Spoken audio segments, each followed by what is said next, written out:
Welcome, everybody, to the New Orleans Saints franchise and our newest offseason. We're heading into Season 5. We've had 3 back-to-back-to-back losing seasons, and today I'm hoping to put together the roster that can end that trend, get us back to competing for the postseason and an eventual championship. So welcome in, everybody. We have a very big episode ahead of us, and as the title indicates, we are searching for the final pieces of what I think can be a championship team. We have, I believe, found the right quarterback in Blake Westbrook, but he's still going to be growing and 22 years old next year. The morale, when that gets, back to normal, we should end up with better play across the board, because this was a huge factor in the second half of the season. But looking at this team and some of the players that are going to continue getting better and where we still have to address things, keep in mind Chris Olave and Trevor Penning here aren't showing up because they're hurt. I think we're looking for an interior offensive lineman. I think we're also looking for as much as we can get along the D-line. We need run stopping. We need pass rushing. To me, I'm looking for 3 players this year primarily. I don't care if it's through free agency, trades. To me, we have to come away with 3 impact players. 1 offensive lineman, 2 defensive linemen. We'll see what else may end up happening, but I like the roster elsewhere.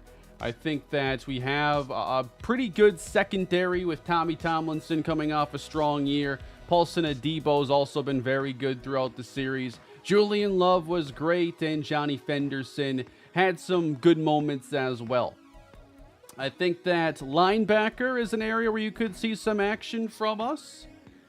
And then on offense, maybe a second or third running back, but I like the offense mostly in place, but I think we have to improve this offensive line. A lot of teams showed that we have a weakness there. So welcome in, everybody, to the offseason. Yep, Houston going down totally makes sense.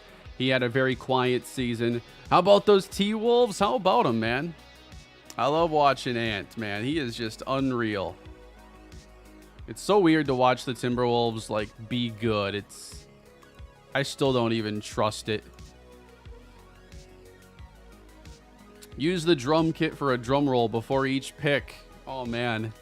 So, yeah, I got the Rock Band drum set behind me. I don't even know. I gotta do some cleaning in here. So, I've had this behind me because I have nowhere else to put it right now. I don't even know where the drumsticks are. I haven't played this in a couple months, but I've been collecting, especially for the Xbox 360, for a few years now. And so revisiting all the games I used to play back in the day, and I was very big into Guitar Hero and Rock Band. I still got some skill with it, but not where I was 15 years ago. But I really enjoy all the Guitar Hero and Rock Band games. I just can't find a home for this guy right now.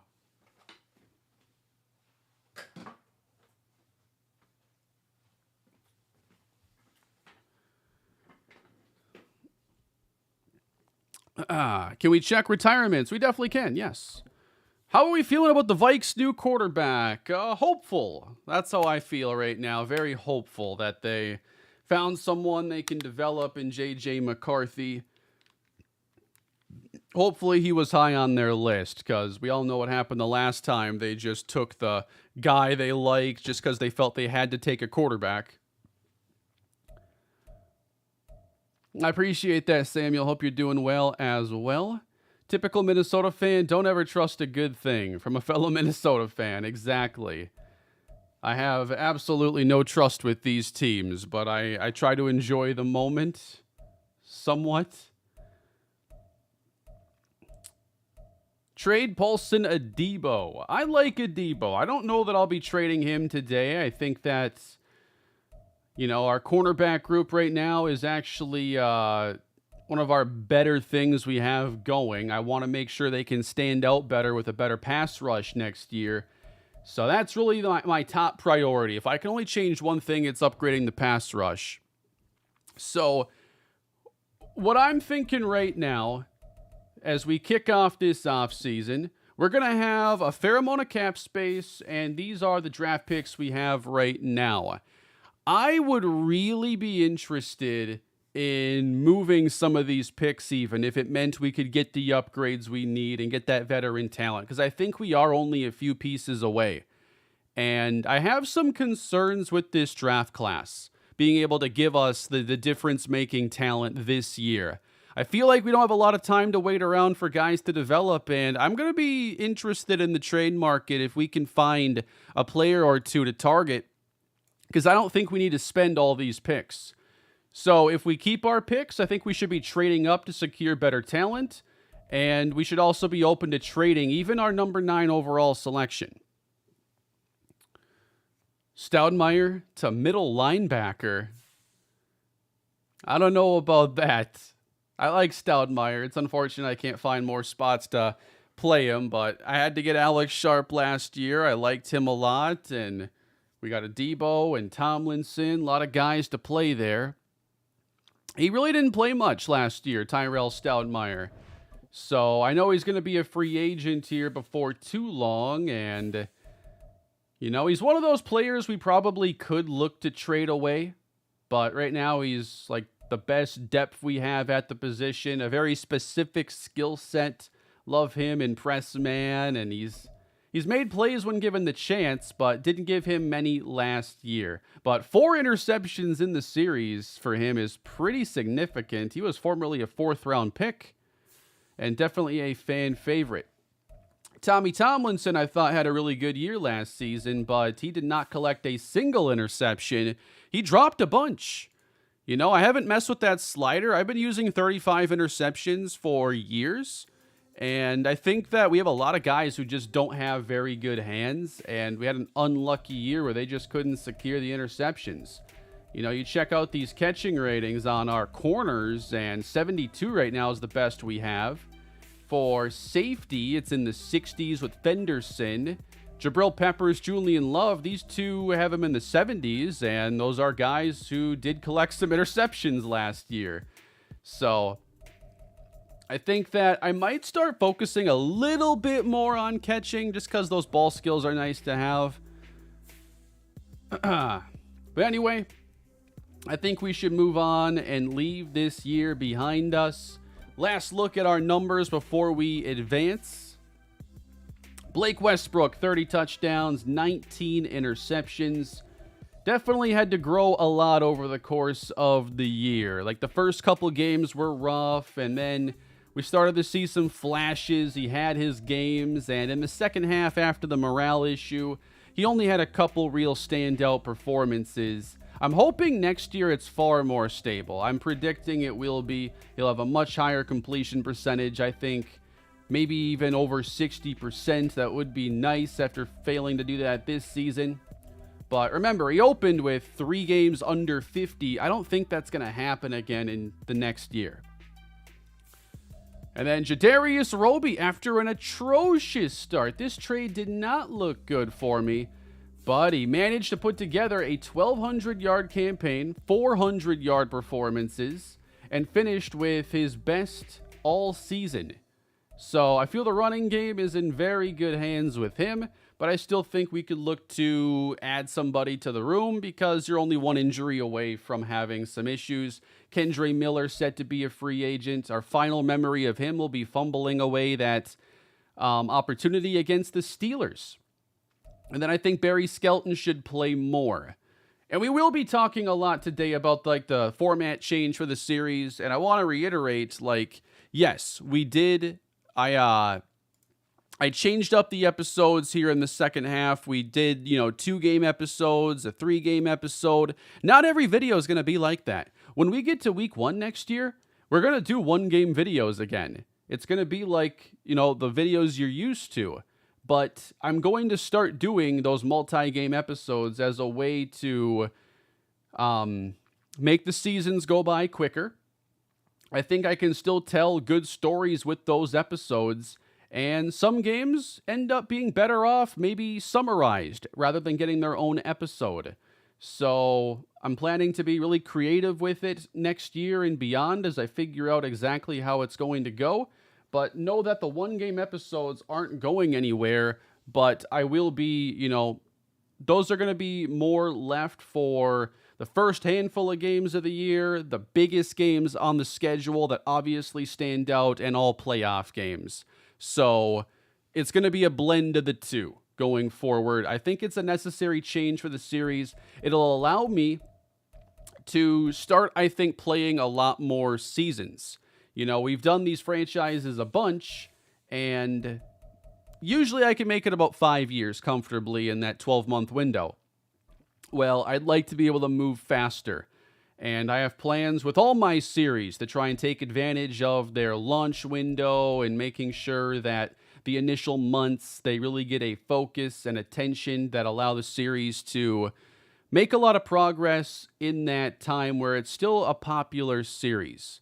So I've been wanting to make a bunch of changes so that I can get series done quicker. We end up getting to what I would consider like the good days quicker, where we're not, finally playing with a good team in July when most people are kind of checked out of Madden. So not everything can obviously be fixed with a series that's ongoing or anything, but I want to start implementing changes that will let me prepare for new series on the way. So, thank you all for being here today. We have the staff week here, and the only thing I wanted to show for sure is that we may have gotten Sean Payton fired by beating them in week 18. So the Broncos were 8-8. We ended up playing a really good game, beat them. They finished 8-9, and Sean Payton is out the door. They have fired their defensive coordinator no, that's not their DC. They did fire their whole staff, though. So the Broncos then will turn to Marshawn Wallace, who will run the Bengals offense there. Fire Cannon. No, you need to be on my side here with this. The Buccaneers will have a new head coach as well. Let's go to head coaches here. So the Buccaneers fired Bill Summers. Mike McDaniel's been fired. Doug Peterson. So there are a fair amount of new coaches. The Buccaneers will be running the Colts offense next season. So how could that change things? All I can think about is the Titans franchise and getting run over by Jonathan Taylor twice a year.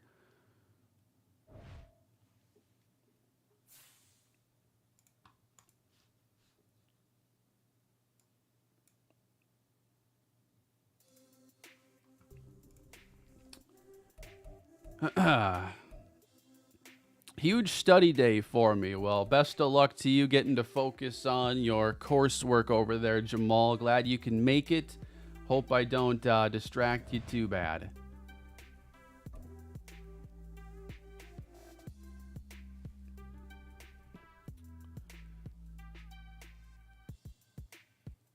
I have a lot to talk about, too, in regards to this draft class we have here. So we're going to pick at 9. Let's take a look at the mock. Tim Cannon goes to Thailand to find himself. That's for the offseason. All right? He's not retiring. He's not getting fired right now. We're still trusting in Tim Cannon, who helped develop Blake Westbrook over the course of the year. So, like I said, we pick at 9. To me, a pass rusher is what we need the most. We have pass rushers going in the mock right now at 1, 2, 3, 6, and 7. And so what I've been thinking about a lot is, if we have to trade up from 9 for a pass rusher, doesn't it make way more sense to try and use that 9th overall pick to possibly trade for an already established pass rusher?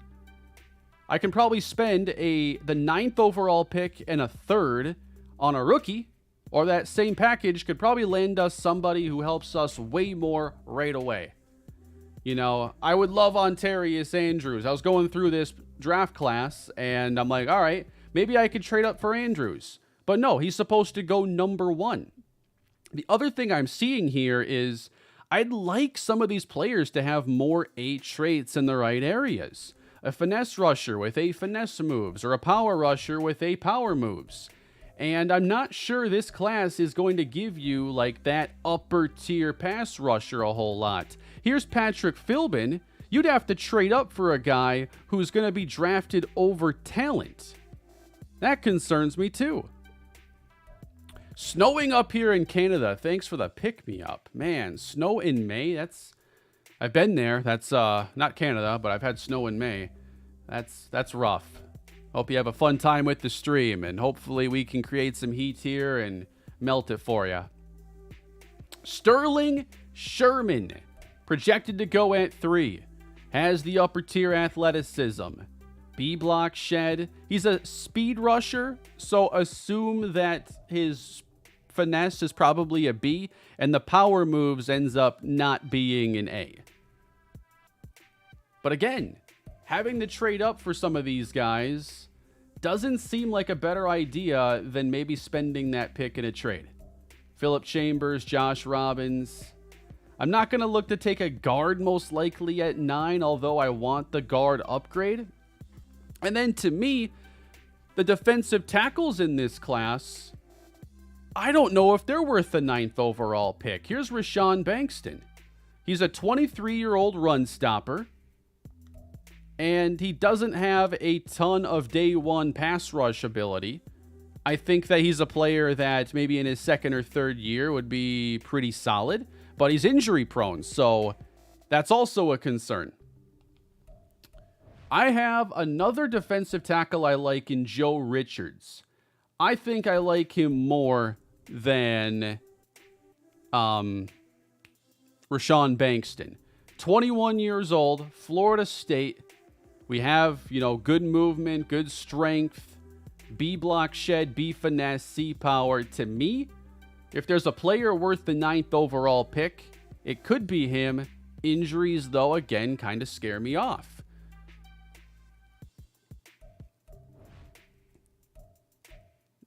Darrell Peterson. He is another... I have a tier of guys at defensive tackle I like, and there's a lot of names there. Darrell Peterson, also injury prone, also multifaceted with run defense and pass rush ability. I'd have him a little bit lower than I would Joe Richards. And then it seems there's a little bit of a break until those guys are showing up again.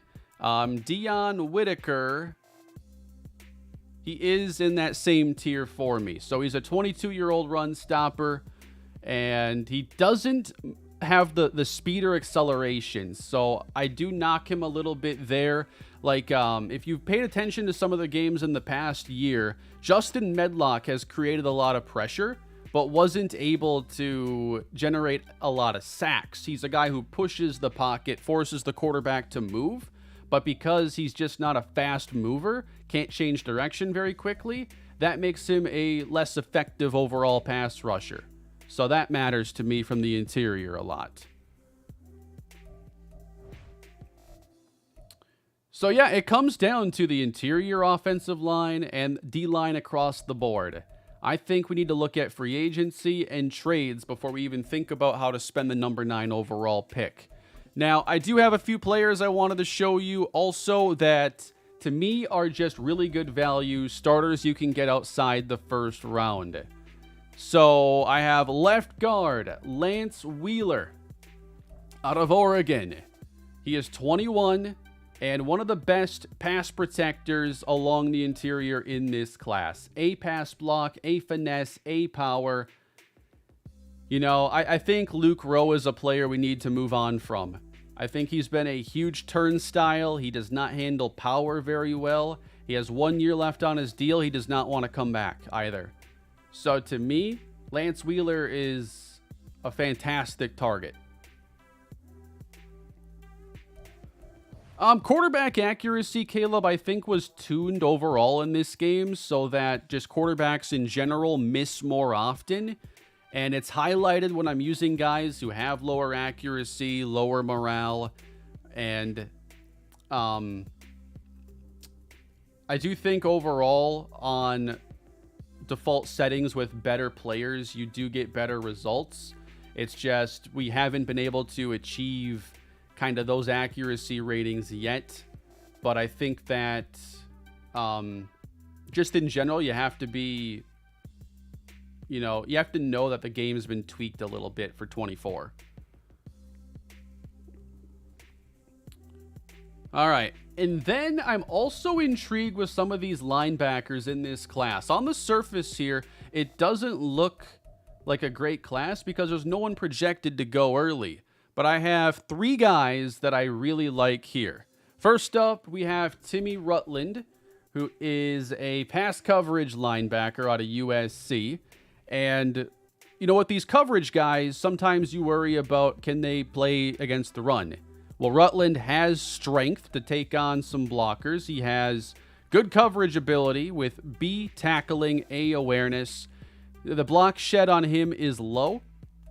So he's one of those guys you got to keep clean, but he can run and chase. Maybe develops a little bit better as a run defender. Probably isn't awful at it. And he shouldn't go until the 3rd or 4th round. I also have Miles Crawford here, a field general. Again, pretty good athleticism across the board with B block shed, A zone, C man, C tackle. One more player I am possibly interested in moving on from this year is James Bolden. Because to me, he is a one-dimensional linebacker who has not developed as a cover guy. He is going to be entering the last year of his deal this season.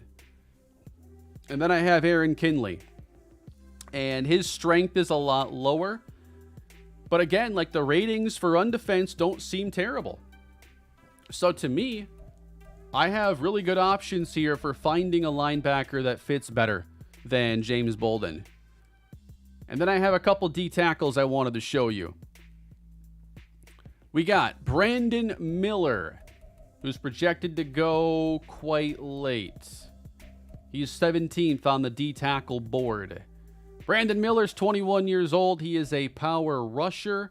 Pretty good athlete, above average, I'd say, with B power moves, C block shed, C finesse. He would still be in like that, Paul Redmond tier of player.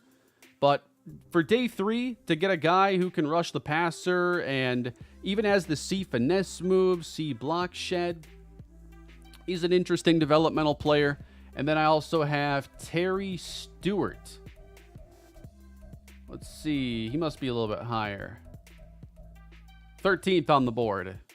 Terry Stewart is a speed rusher who is probably even closer to the type of player Paul Redmond is. A finesse. Everything else looks a little bit low. But if you can get an important trait like finesse moves as an A anywhere after the 3rd round, that's a player worth considering.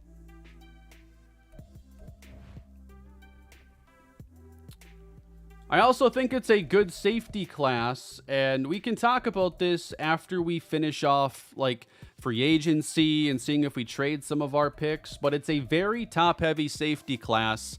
Going through these players, I had 7 of them that I thought could be like day 1 starters. This class is so reliable and impressive.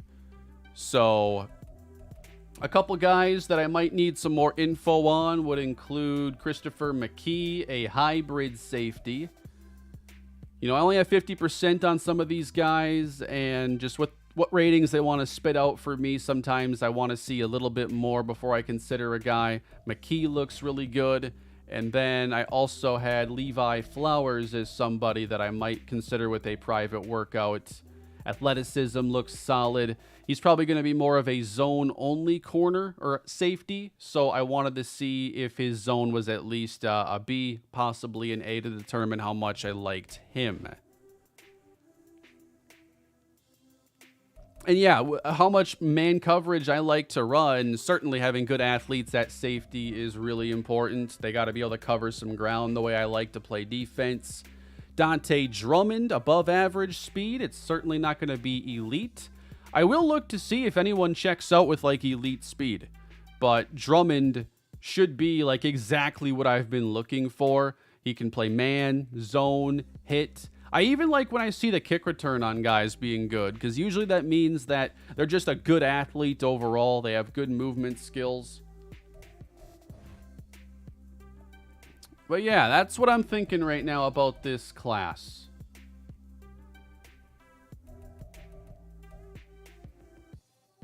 The interior, by the way, just seems a little bit thinner at the very top. You got a few guys who could be day one starters, but to me, I'm more interested in a veteran than getting a rookie. You know, to me, the final pieces for this team can make a big impact immediately, and I think that's more so going to land with the free agents.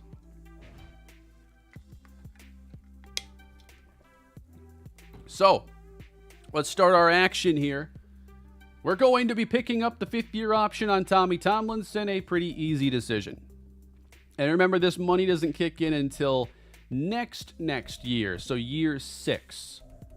So he's only going to be counting 3.9 against the cap this coming season. Kendre Miller, we're going to let test. Could he return? Very possible. Jordan Howden will let test. Tyler Rhodes. George Levens. Cesar Ruiz. This is a tricky one because I already am looking to upgrade over Luke Rowe. How do we handle Ruiz, whose ratings are overall pretty solid? I think we know he's not going to be a great guard. He can be passable. To me, we let him test. See what's out there, but be open to bringing him back later.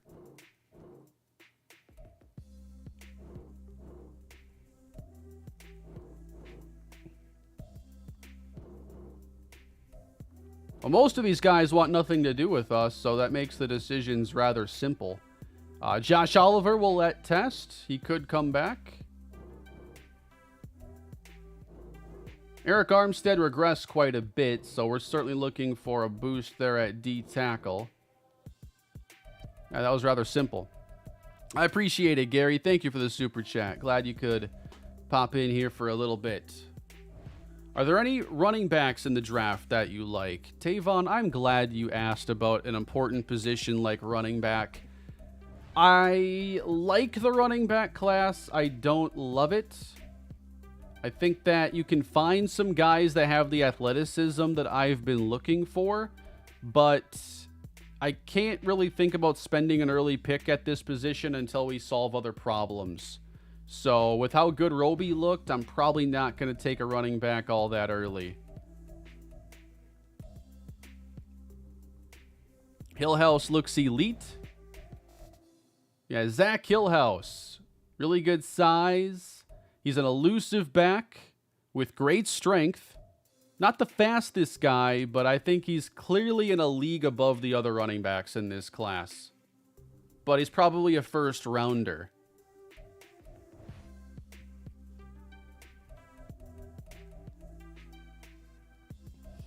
I'm pretty sure I went through the day 3 running backs as well.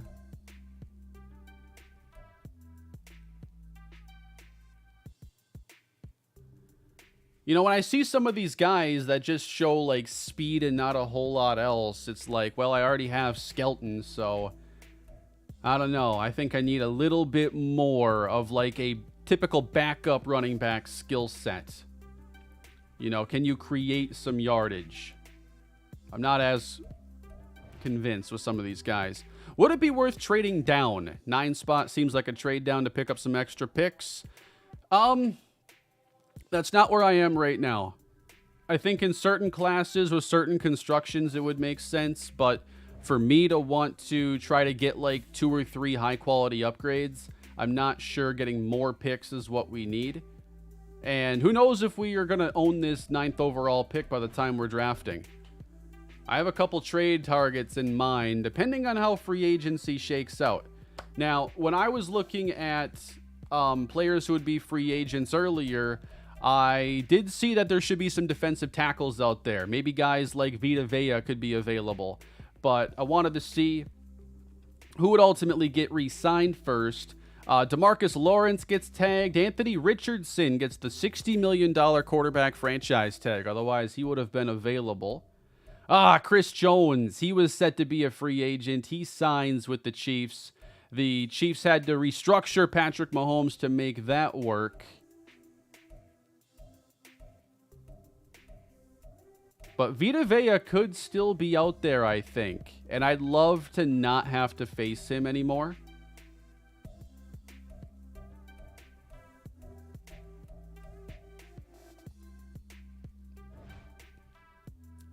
Drafting a back that can also catch passes? Yeah, I have. I just don't want to spend an early pick on that right now. All right, free agency. What is out there for us?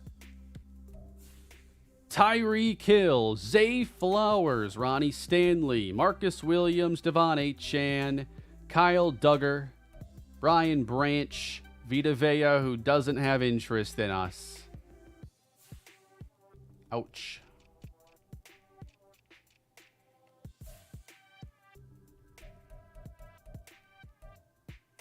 Defensive tackles are not very interested in coming here.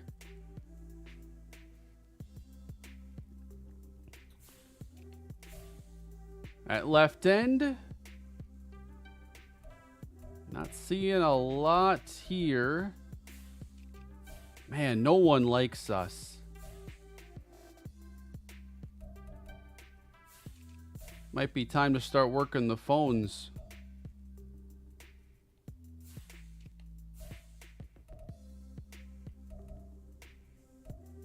Like, one of the best players we could target would be Brian Branch, and safety isn't like a main priority of mine.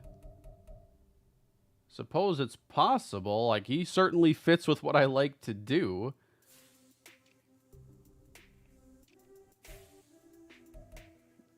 And maybe we can still offer somebody some money, you know. I'm probably going to try to get Vita Vea. I just don't think it'll work. But no one else has offered, so I might as well give it a shot, right?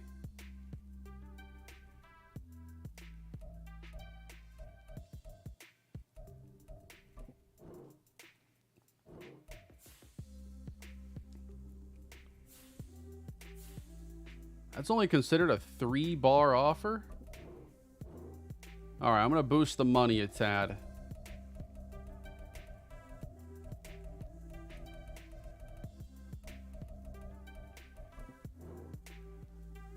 The motivations are going to hurt, though.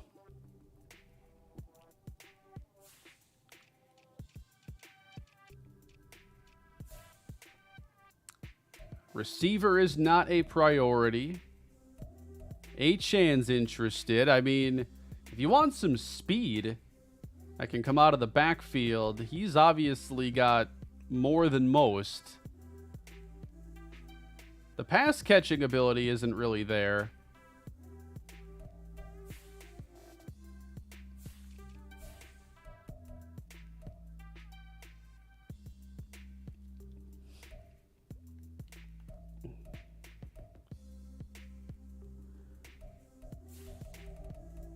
Who has some catching ability?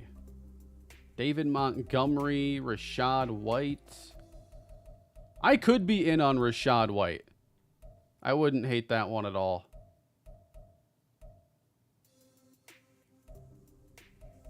And Kyron Williams is super low in here because rosters are from way before he broke out. Yeah, I could see Rashad White being a good addition for us. Obviously, Achane, much more dynamic player. I just think White has the pass catching and could be like a fill-in running back in a pinch.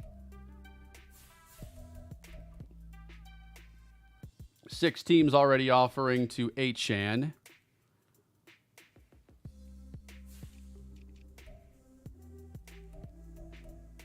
Should be some tight ends we could look to add to complement Kevin Blackwell. And then for interior offensive line, Cesar Ruiz is like one of the best players out here still. So the free agent class, not really fitting for us. I'm going to have to offer to Ruiz. I'm going to offer a 2-year deal too.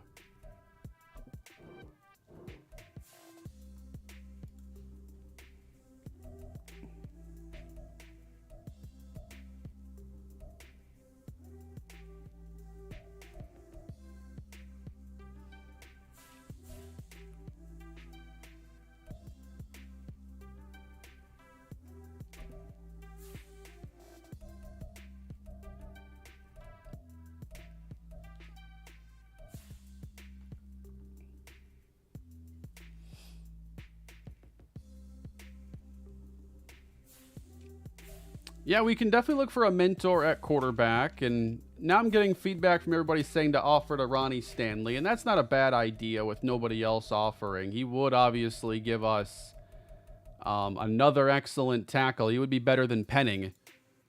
Nothing better than a Kane off season to end your weekend. I appreciate that, Leo. Thank you for the 64th month of channel membership status. Let's go for it. You know, if we sign Stanley, Penning would also become an option for us to possibly trade.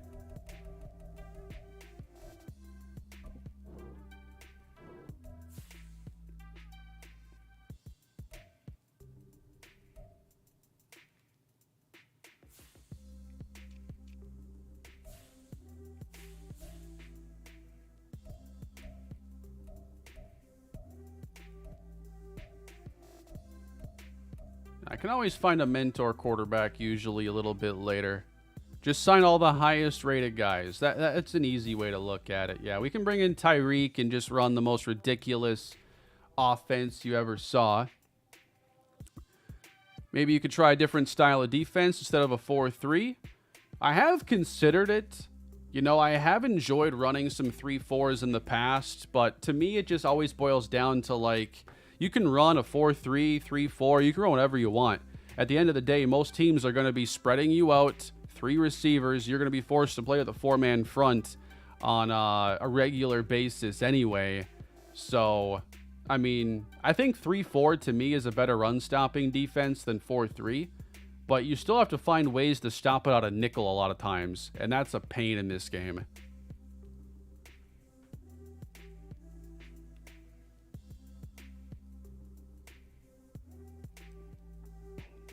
Mike Williams to make sure he's not on the opposing team. I almost made that a reality yesterday in my my other off season I did.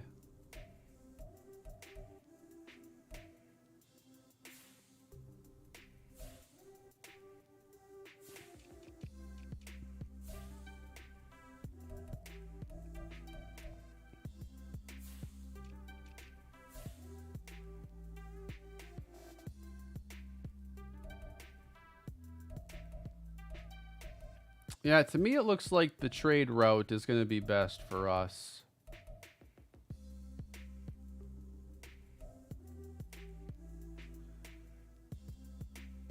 And I don't think I'm going to get into the Brian Branch business here. The coverage ratings for him are 75 man and 77 zone. We have Fenderson, the young, now going to be a second-year safety. I like Julian Love a lot, so I'm not going to throw more money at safety here with Branch.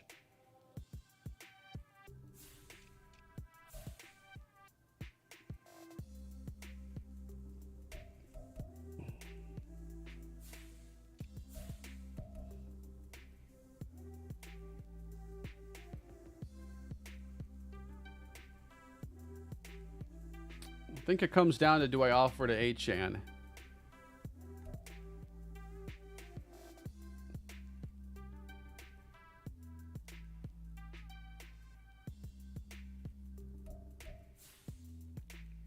It would be a lot of fun to have he and Roby paired up.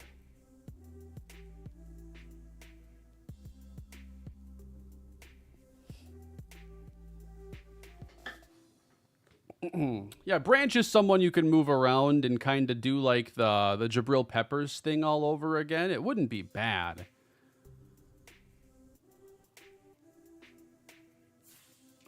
It's tough.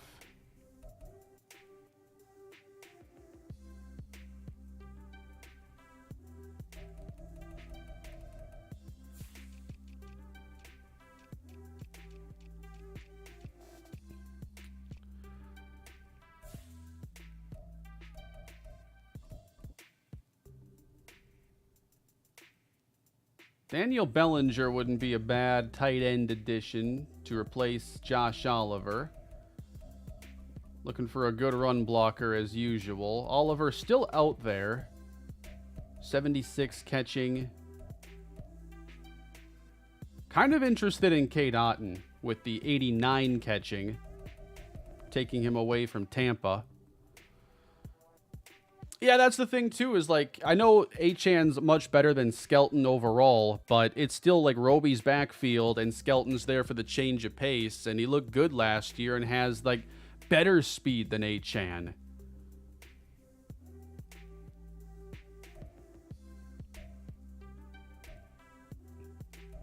I'm going to offer a deal here to Kate Otten, and these are going to be our 5 players that we start with today. So we've got Ronnie Stanley, Vita Vea, Cesar Ruiz, Kate Otten. It keeps saying 5 out of 5, even though I only have 4 players. I've seen that bug now for a while. Anyway, let's evaluate these. And, oh boy. 4 for 4. What a start. Ronnie Stanley, Vita Vea, Cesar Ruiz, Kate Otten. So we take away 2 Buccaneers. We add in a stud left tackle in Ronnie Stanley. Wow. Vita Vea. Finally. I hate playing against him so much. Wow. That is the boost our interior needed. I'm going to stick Justin Medlock next to him.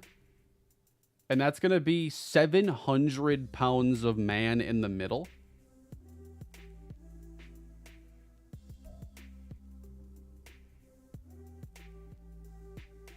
That should give us a more serious boost. Oh, I can't wait to see Vita Vea.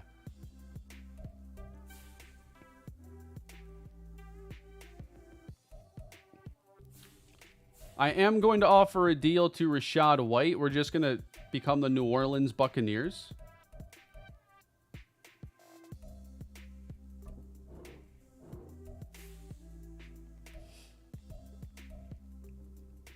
Here were deals that did go down, by the way. Tyreek Hill to the Jaguars. Zay Flowers to Seattle. Marcus Williams goes with him. Devon Achane to Arizona. And, like, I didn't want to offer Achane a 4-year deal either. Isaiah Simmons to Atlanta. Okay. Chidobe Awuzie goes to the Broncos. Uchenna Nwosu to the Falcons. How about anybody of our team that left? Deshaun Watson to the Seahawks. I'm not sure what the role would be there. I'll have to double check their quarterback depth chart. Charbonnet. I do like Zach Charbonnet. I don't think we lost anybody elsewhere yet. Brian Branch is still out there, but cap space now much lower.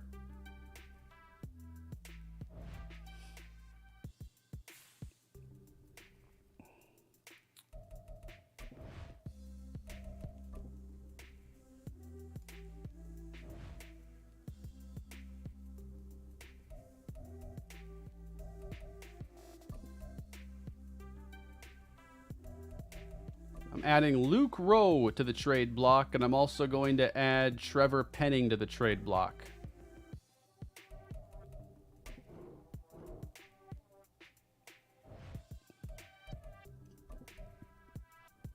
I want Rachaad White because I think he'd be a good backup running back and a good pass catcher. More of a third down back.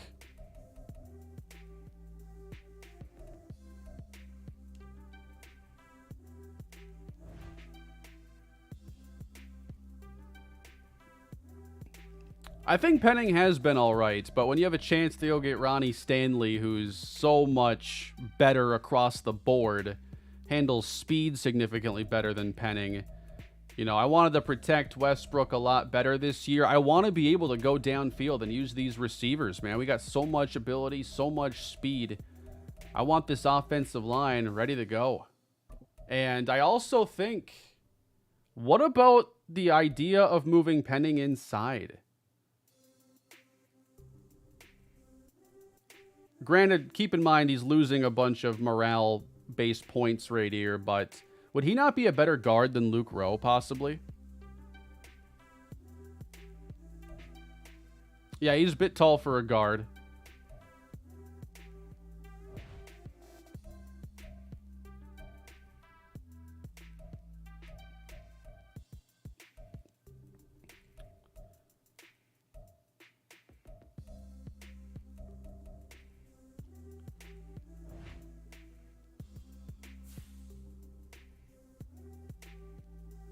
Yeah, we could always trade him in the preseason or something. It could be a preseason thing that we try and then trade him later. Don't have to trade him right now. I like that idea a lot.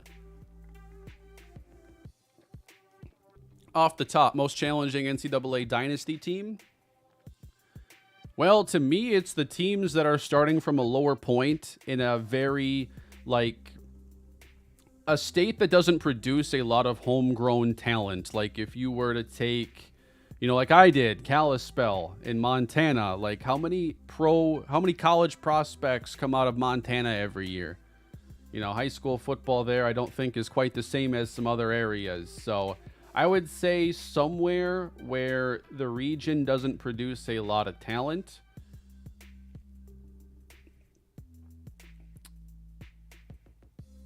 Maybe in the Northeast or the Northwest. You could look at, trying to think of like an FBS team. Like Syracuse. I think maybe they're not the toughest, but that is like a tough team overall, I'd say.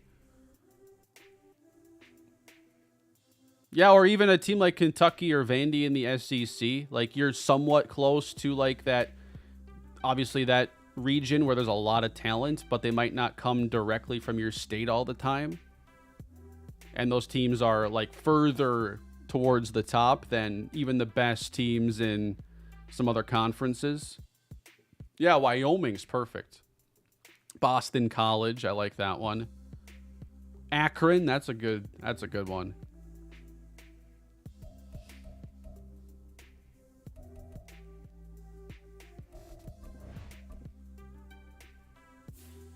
All right, so just taking a look at the roster right now. Receiver feels pretty good to me. Tight end looks pretty good.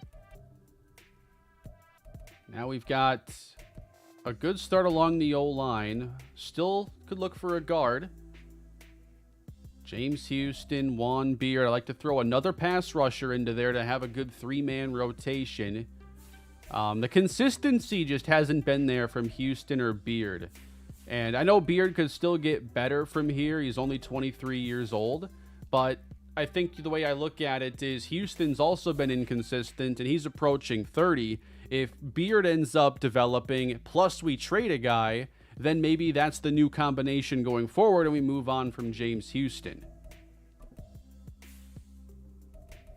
Houston had 7 sacks. A lot of those came in the final handful of games. For much of the year, he wasn't as impactful as I wanted him to be.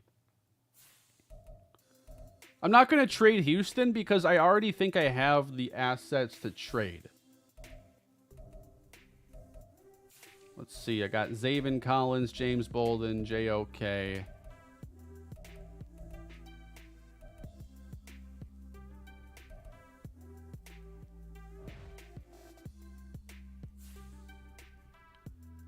So I really want to go to free agency too to see if I start getting some offers or not.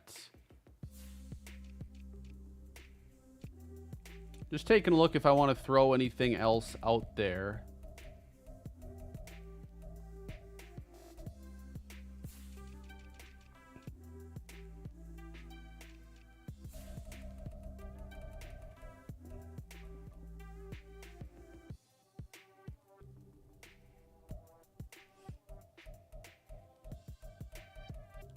Servassier Dennis. I don't think he'd be a bad backup to have on the team with that coverage ability. He can also blitz a little bit.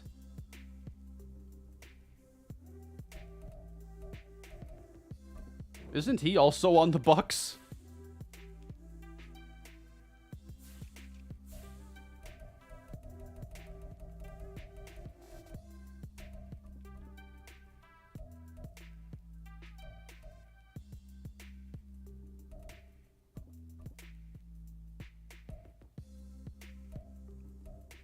The Buccaneers are just our minor league team is all.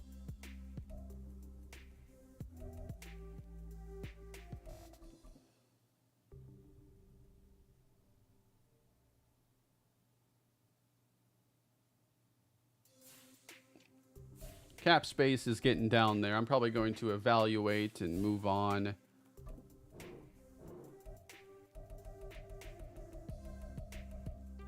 And we have signed Rachaad White to be kind of the new Kendre Miller in the backfield. No decision yet from Dennis. Yeah, I feel like JOK in coverage hasn't done a whole lot. His ratings are good. It's just, I don't know. Maybe it's something with the game to where linebackers in coverage just aren't doing much for the user.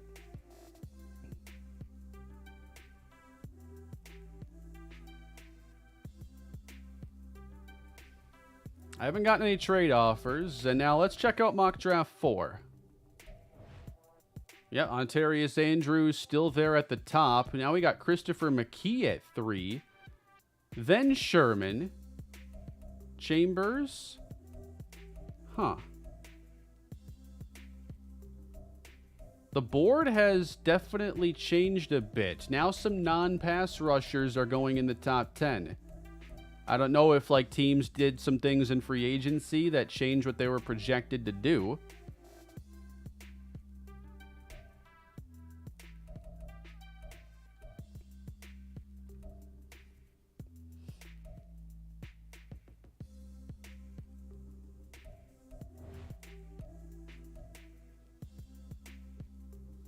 I'm not checking the 5th mock draft, no. I'm only going up to 4. So now it would appear we might have a better chance of landing Josh Robbins. So is that worth it then with the 9th overall pick? Great speed, great acceleration. There is a lot to like. B tackling, B play rack, C block shed.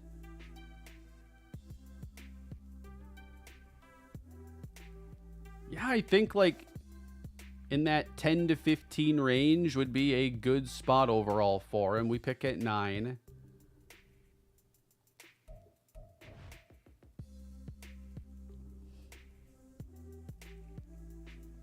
Yeah, what it might be smart here is to private workout Richards and Robbins to get talent grades. And if it's not high enough, then we maybe look to trade 9 before the draft.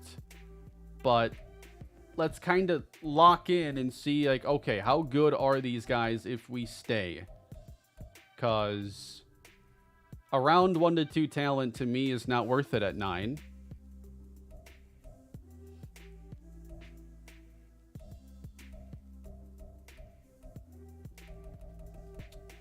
So it'll be Richards, Robbins, and then who else do I want the info on? Because now Darrell Peterson's an interior guy, which just became less of a priority.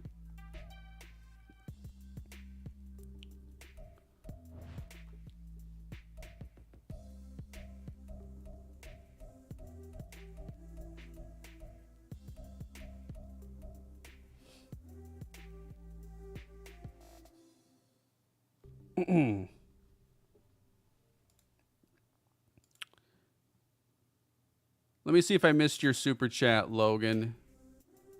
I don't think there is one.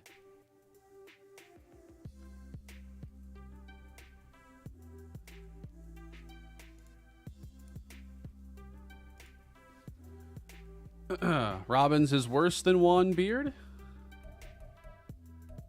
I've been watching the channel and your rebuild since the Raiders franchise. Always a pleasure, and your content is always improving. Cheers. Appreciate that, Eagle. Thank you very much.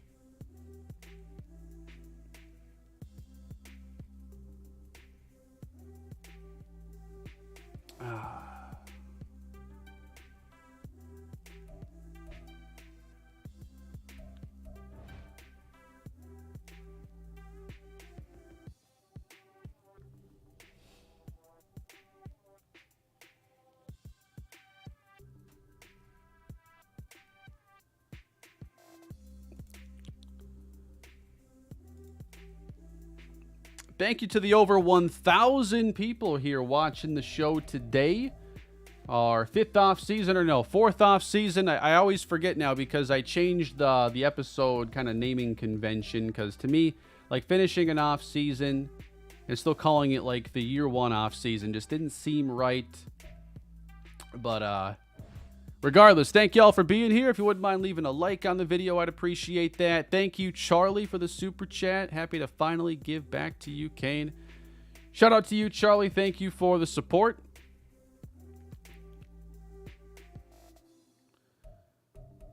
So if I can show sliders, yes. And I think I have a couple changes in mind I want to try for year 5.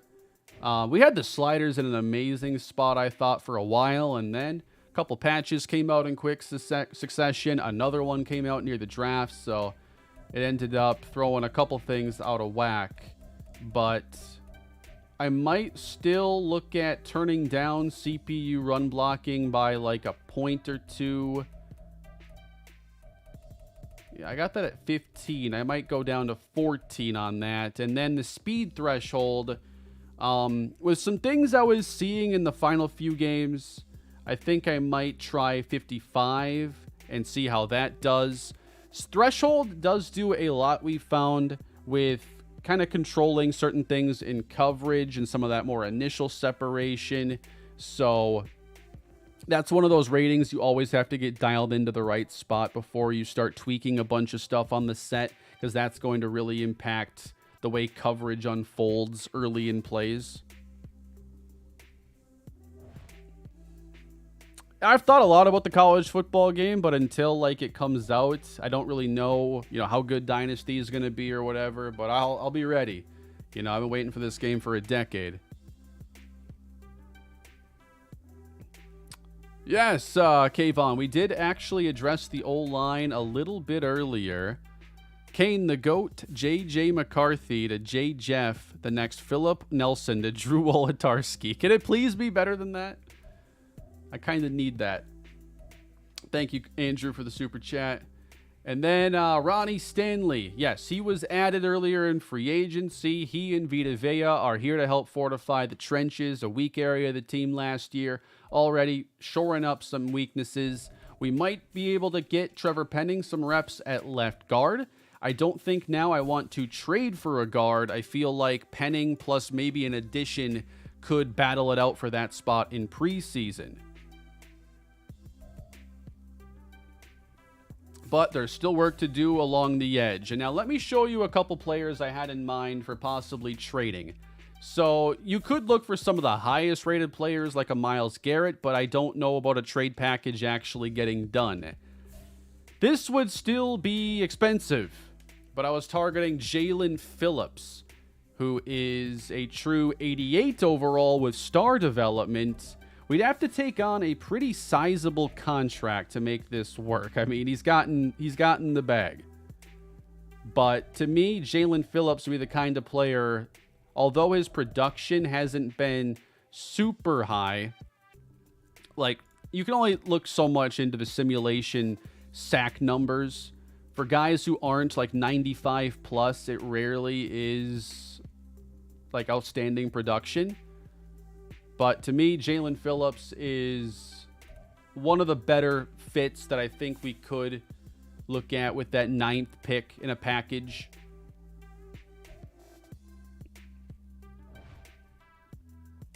Loving this series. Keep it up. Thank you, Lightning. Thank you very much. I have not done the draft yet, and we have done some free agency, just not all.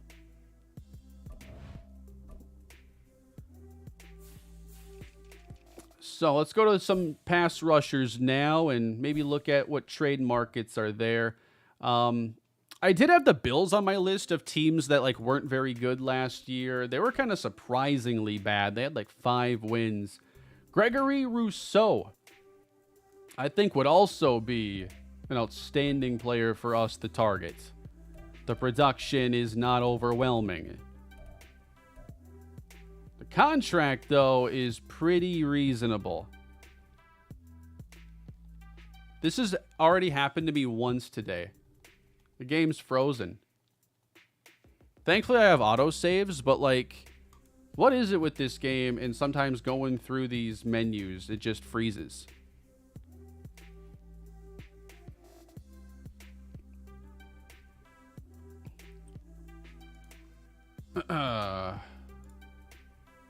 That is annoying.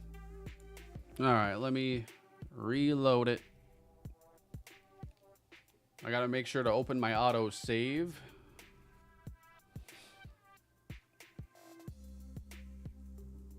Yeah, the contract on Rousseau is just a better overall fit, so we'll probably try that deal first to see if we like the value.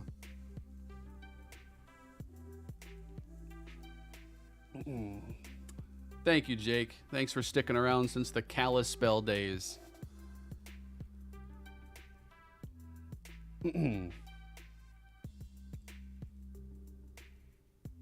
I'll have to see what his interest is, but at least we'd have him for 2 years, so it's a pretty good time to get a good pass rusher.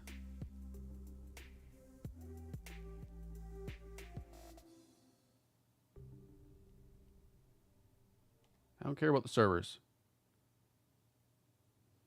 Yeah, there still will be another UTSA season, yes.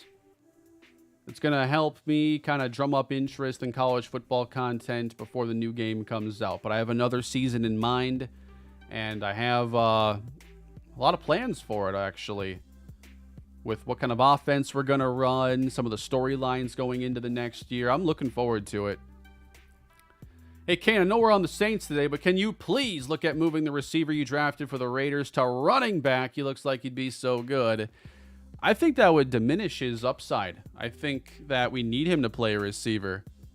He could be a good running back, but I don't think he'd be a better running back. Plus, we have Josh Jacobs on that team still. Yeah, I think the Red Sox are a good franchise team option. They have a few young guys that would be fun to play with, like Rafaela. You'd have Rafael Devers, who I love playing with in the show, as most of you are aware of. That's a solid team that will be willing to spend a lot of money, but doesn't really have an upper tier roster. But they have some fun pieces and can use a lot of work. Tough division as well. Red Sox, Fenway Park. Yeah. I'd definitely try it. How are you liking MLB The Show? I'm having a great time with it. I'm still deciding if I want to go into next year with pitching on Hall of Fame or All-Star, but I'm really enjoying the game. All right, we should be still where we were earlier. All right, so Gregory Rousseau. If I run the finder. Okay, settle down. No offers. What if I throw a second rounder your way? I know this won't get it done, but let's see some initial interest. Ooh.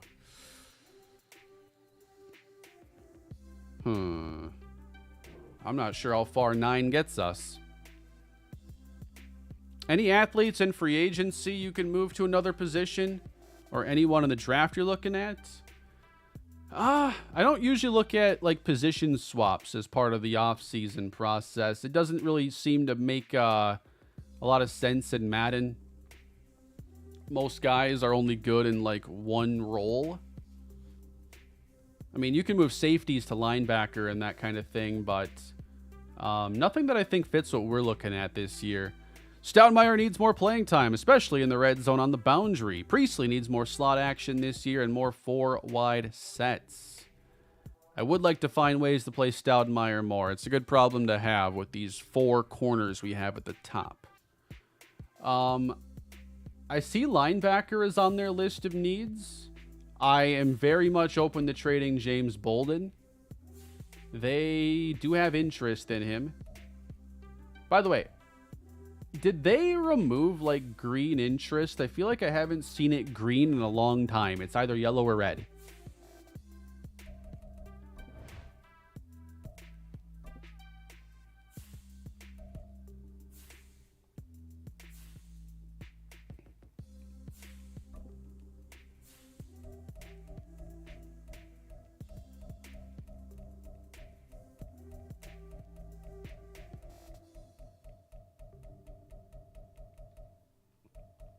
Let me just throw like a really good player in there and see. Does green still exist? I don't think so.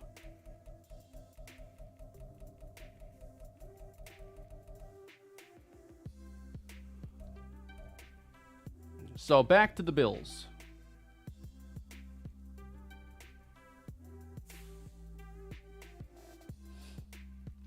On a story, I had a receiver who was a converted quarterback. I got him with the last pick, and he was a 78 overall quarterback with Star Dev. That's awesome. They haven't done a good job this year with like making the stories easy for you to look at. Like you simulate a week and they don't hold on to stories, and it's just in this little mock Twitter feed. Like, it's worse than it was even a few years ago.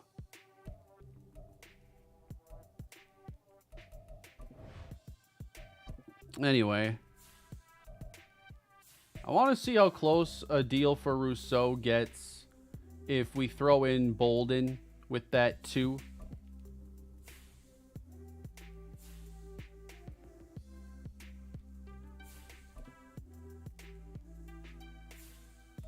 I have a feeling it's only going to be about halfway.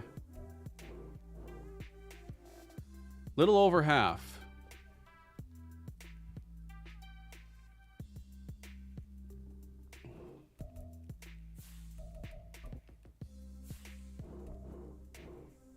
And fourth rounders don't really move the needle a whole lot. Man. If I give up 9... First, I don't think that 9 alone would do it.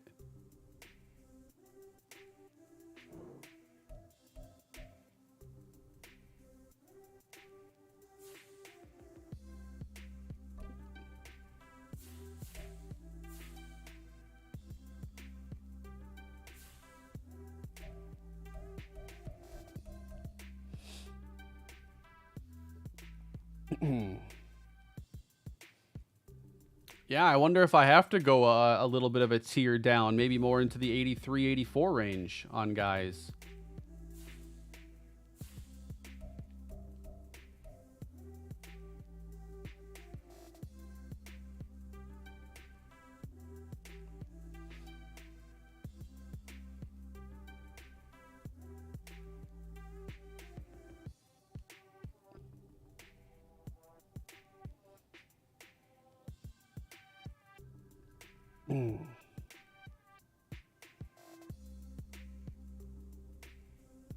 Let's take a look at some pass rushers who are a tier down that maybe a trade would work for.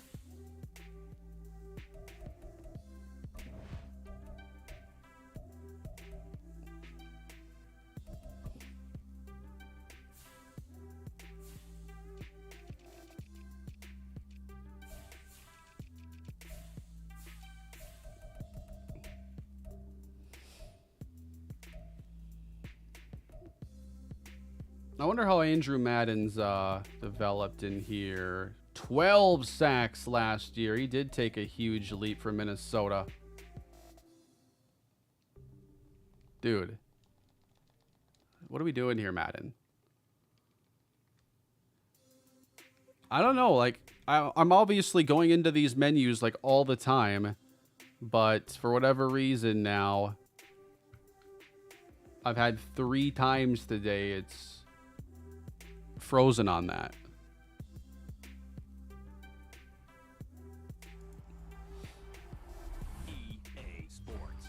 I could check Trayvon Walker. I think he's in that range, but I don't know if he has superstar dev or not.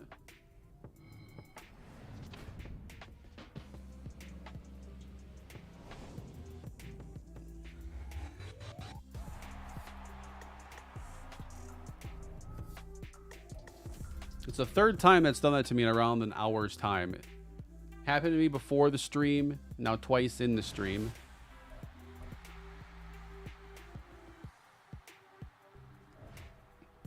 Now, if the Vikings are a solid playoff team, though, I'm not trading with them. And I made a list of the teams that had, like, they were under 500 and just didn't seem like they were in the best of shape. And to me, that list had the Rams, Jags, Dolphins, Bills, Packers, 49ers, Panthers, Browns, Cards, Giants. I'm probably not trading with the Panthers. The Giants had Kayvon Thibodeau, who if Rousseau's commanding this much, Thibodeau's going to command even more, I'd say. I have to save just often in here so that there's no issues.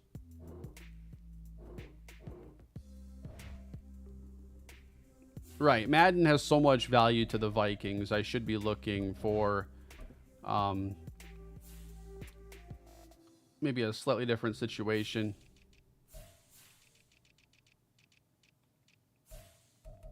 For the right ends,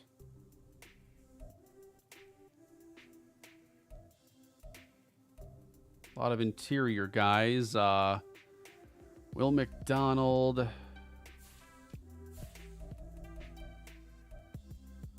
Azeez Ojulari could be an option.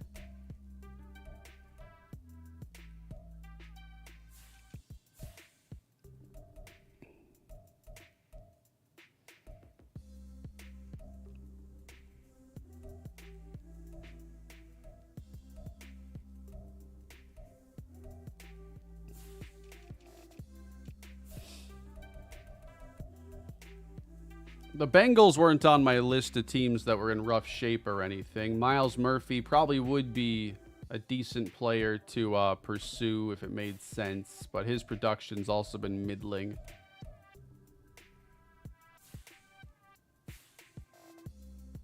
The Jags with Trayvon Walker.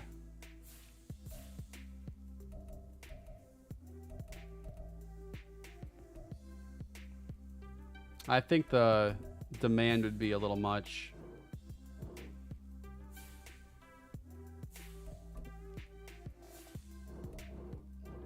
Yeah.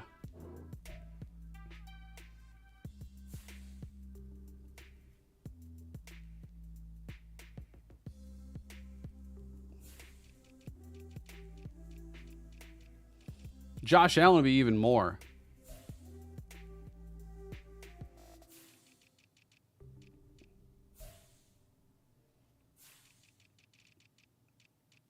How old is Josh Allen in this now? 30? Has a 15 here in the franchise, 7.5 last year.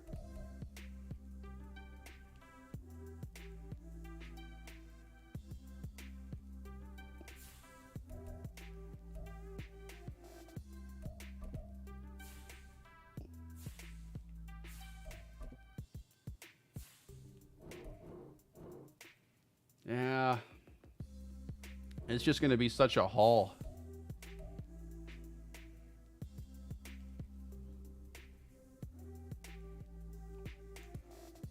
And here were the standings last year, by the way. You know, in these situations, I'm not usually trying to take away like star players from good teams, although teams do trade. You know, good teams will trade players. You know, we just saw Steph Diggs get traded to the Houston Texans.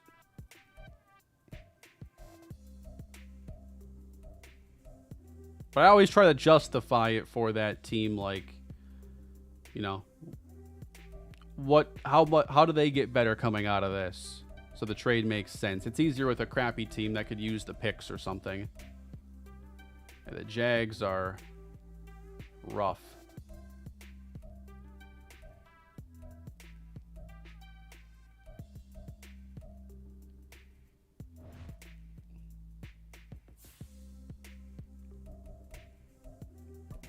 If I run the trade finder on 9,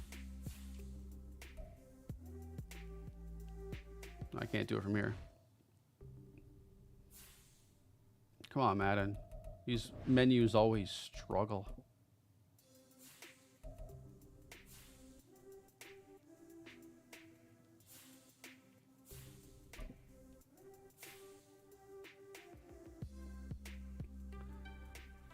So now the Bengals want to offer Trey Hendrickson at 32, a former Saint. That'd be a very short-term move. I don't like that for 9.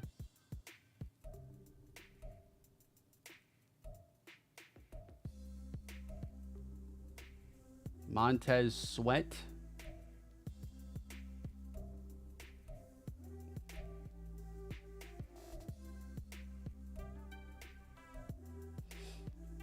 Allen and Walker for 9. They wouldn't do that. 9's valuable, but not quite that valuable.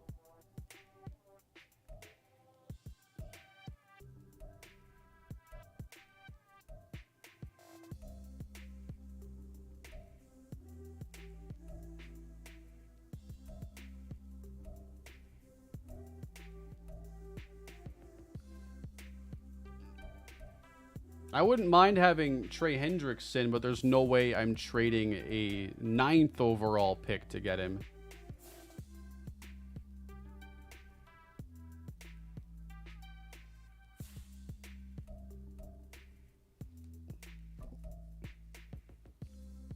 Please don't freeze.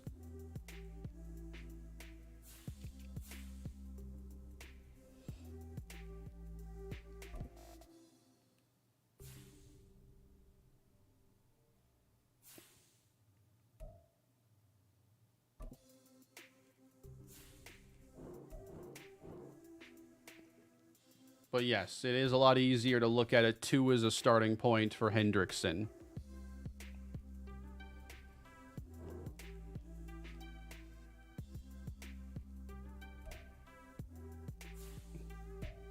Would they have a need for Luke Rowe?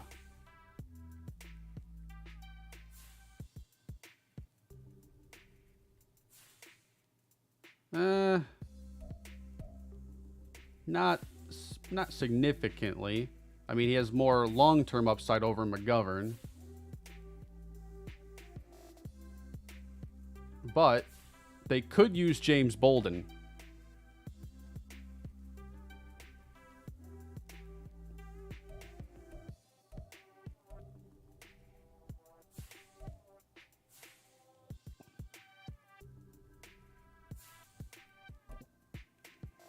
I've already said I'm interested in trading Bolden. They don't like him a ton. But this is close. So we could get the edge rush upgrade.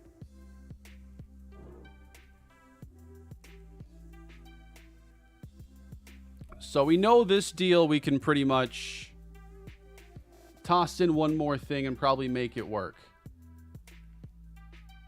So I guess, is there anyone else beyond Trey Hendrickson? Because, like, I think Josh Allen's a better player. How much further away is Josh Allen for the same package?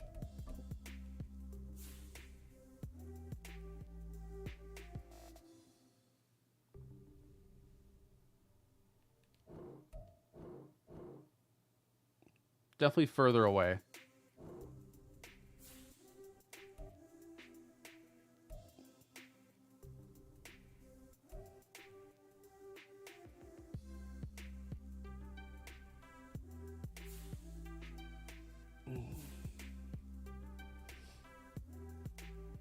Test the second rounder.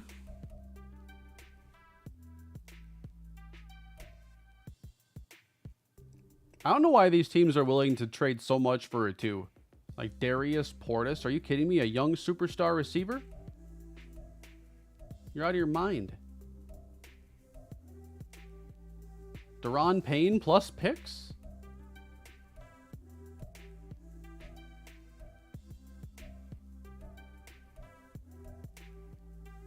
Like, why would they do that? The Trade Finder, I don't know how it gets to some of these things it spits out. One of the best young corners in the entire league and a 4 for a 2.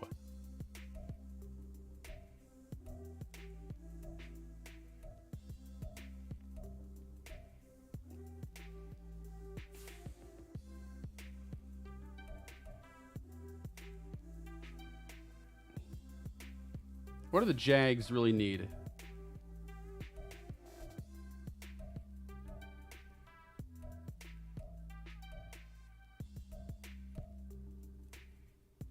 If I moved Rowe to right guard, he'd be a really good fit for them.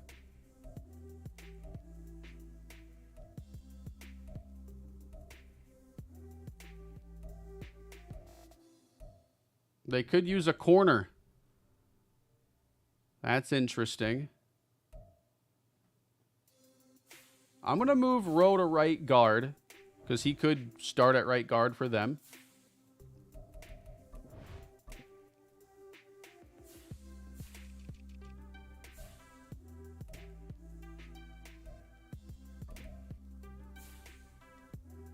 And then do I consider offering a corner even?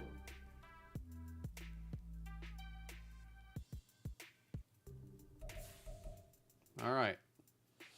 Let's see if we're getting somewhere.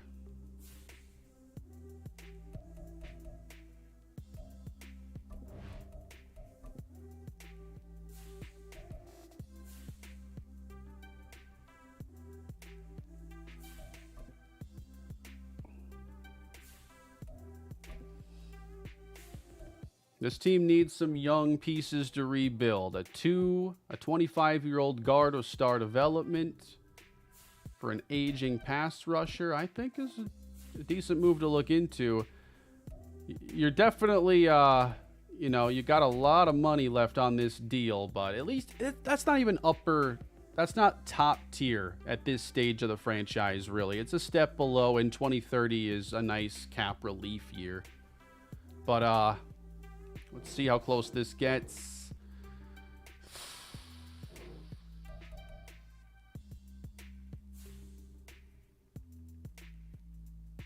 Where do they pick in the first? 2. So a swap there wouldn't really work. They're picking up top.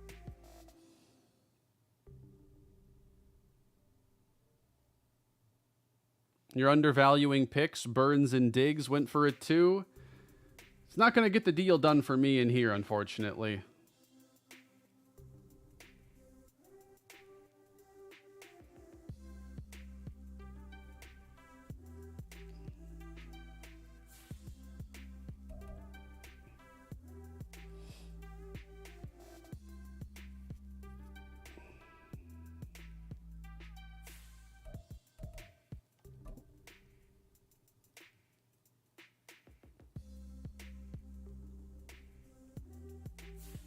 I can obviously toss in some future picks, but I'm trying to see like how much each pick here kind of moves the needle just a little bit. Here, I'm going to put my finger on the screen. I want to know exactly like how far it's moving.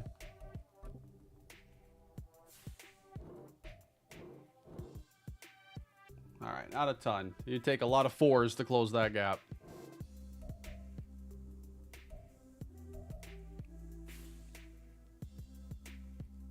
Let's see if they like any of our corners here. A Debo more so, but then we're making cornerback worse. And I'm not throwing in 2 starters and a 2. But if I can see how much they at least like a Debo alone, that might get us further. Still in the red there.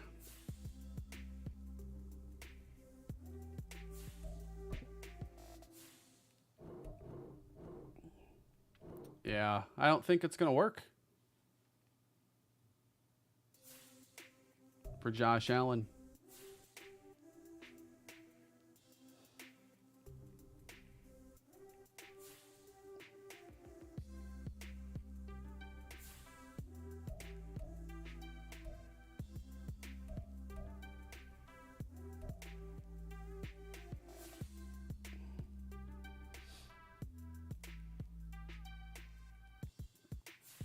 Add Mayweather. That'll surely get it done.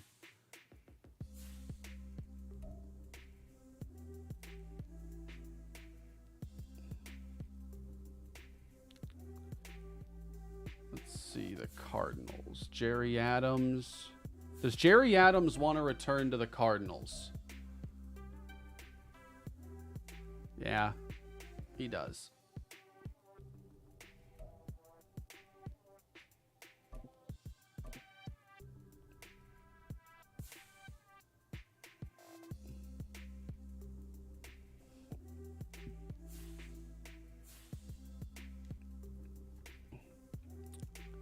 Paul Browning on the Titans.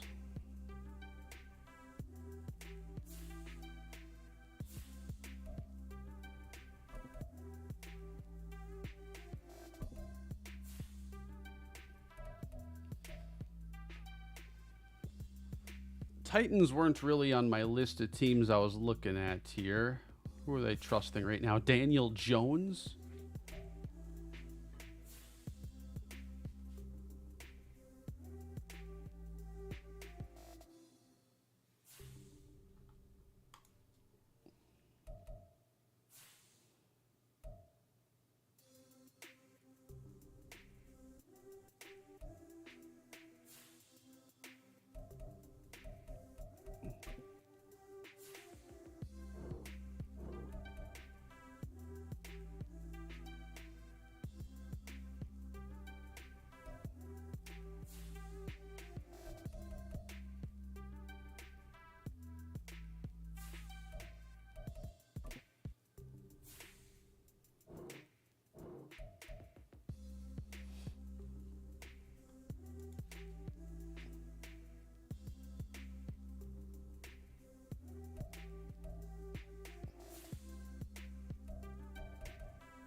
Man, this roster is not in good shape at all.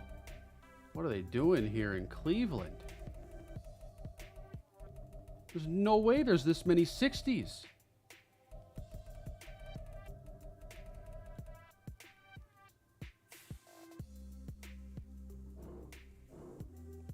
What are you guys even doing with Myles Garrett? This team is trash.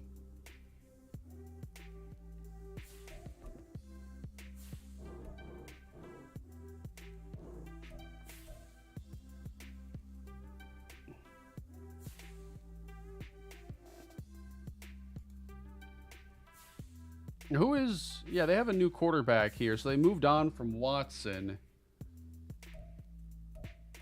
Maybe I'm thinking of my other series where they have a new quarterback. No, they're in the market.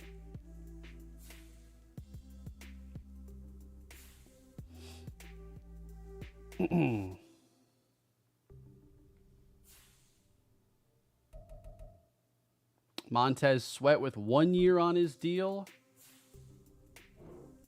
Yeah, no one wants to even throw me an offer.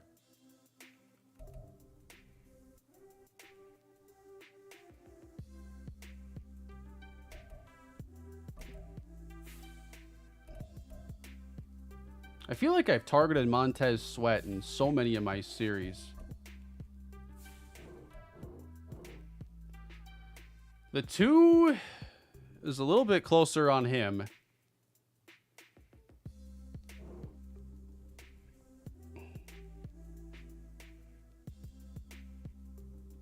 What do y'all need? Commanders were a playoff team this last year. Man, you guys need some tackles. Yeah, they got Dalton Irwin and Chase Young there still. Yeah, they could use a linebacker. It's not a huge position of need, but we can float the 2 plus Bolden.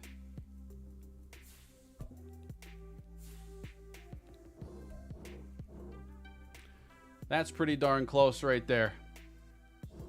But it would be a 1 year deal.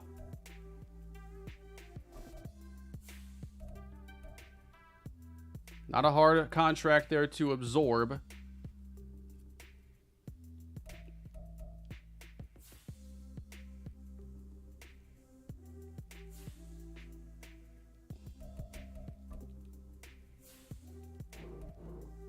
There we go.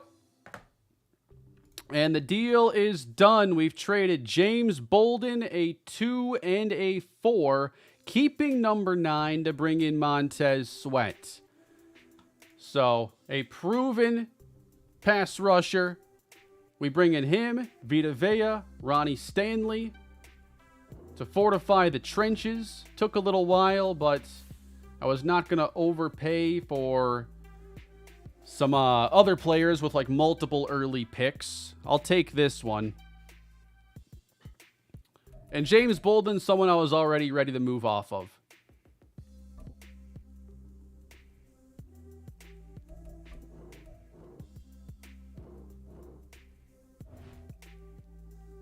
And we still keep number 9, which is the interesting part of this. And I think we're going to hold on to it ultimately.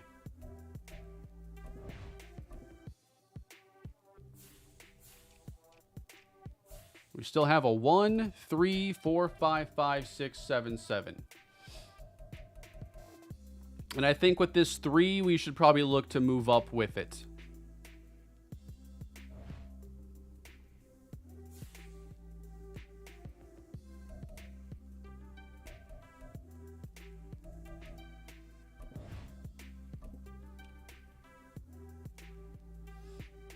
I don't need Bolden. I have JOK and Zaven Collins. Bolden already lost snaps last year, and I have 3 linebackers that aren't even projected in the first 3 rounds that I think could fill his role and do better in coverage.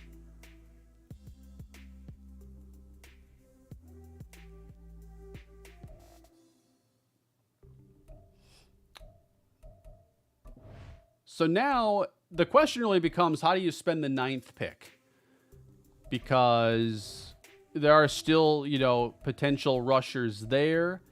But I also think the safety class now gets way more interesting with a potential trade down. There are some really good safeties here that probably won't go until late. So I want to check that Mach 4 again. McKee goes at 3 here, so I won't consider him.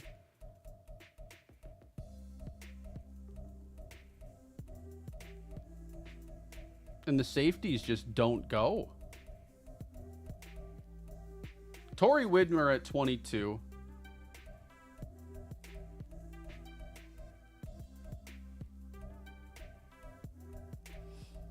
I'm still not against even spending our first round pick on an edge rusher and just trying to have as many players there to try and solve this problem.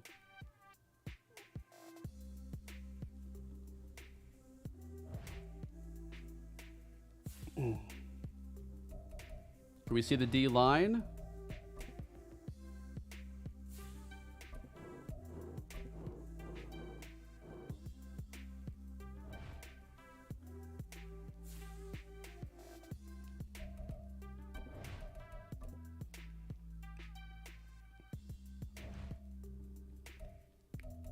So we still have Luke Rowe right now. I'm not sure it'll stay that way because I have another guard I like a lot in this class, and Penning might just straight up be better.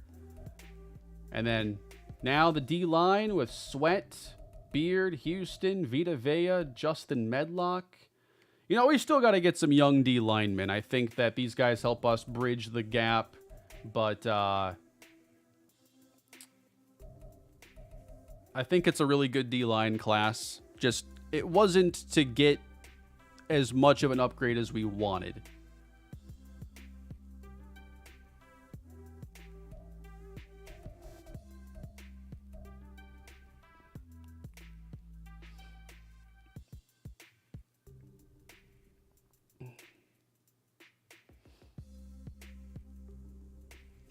And I also think that linebacker, because I signed Servassier Dennis, I'm fine with JOK and Zaven Collins.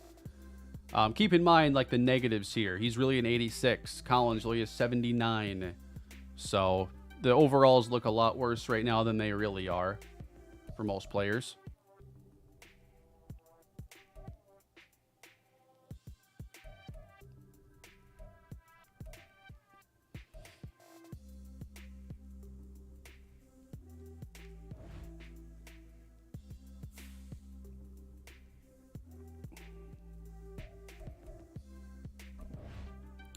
I might look still at one of those really weak rosters and see if there's anyone that I still want to take off of it.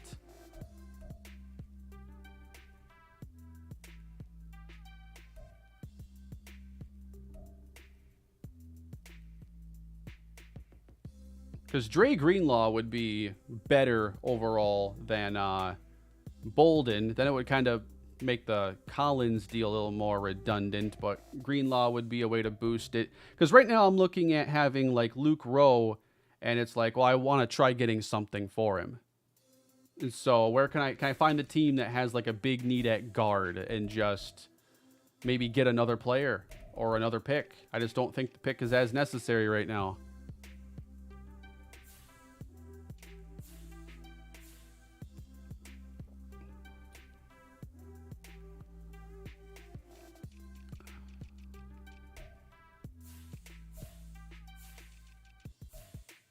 Yeah, not an upgrade there that I want.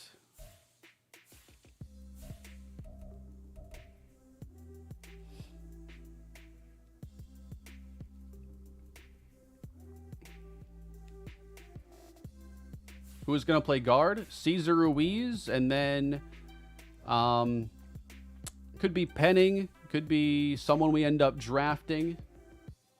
But Luke Rowe just hasn't been a fit. He's been a big problem in pass protection now for a while. And as his ratings have gotten better, the sacks allowed have not.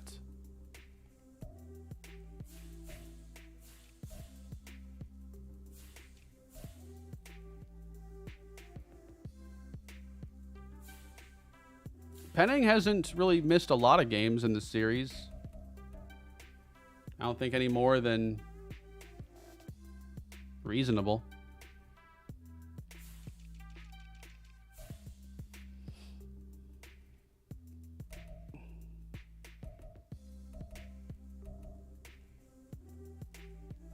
I can't re-sign Sweat until the season gets here.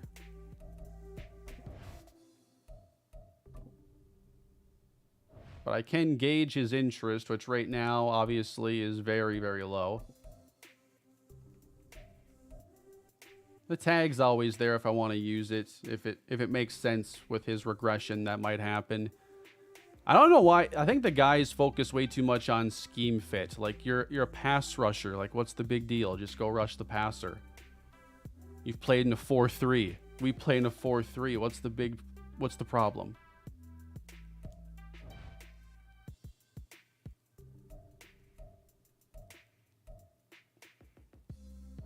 I haven't watched the UFL at all this year. The UFL.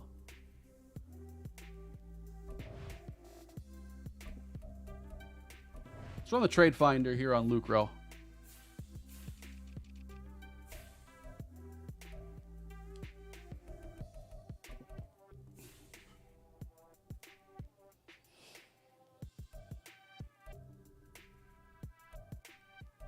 Definitely a good bit of interest in him.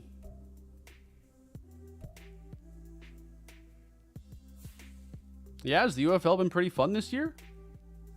I've seen a couple of highlights. I just haven't tuned into any games yet. How are the Twins doing today? Oh, I guess they can't win every game. Red Sox are up 7-1 in the 8th.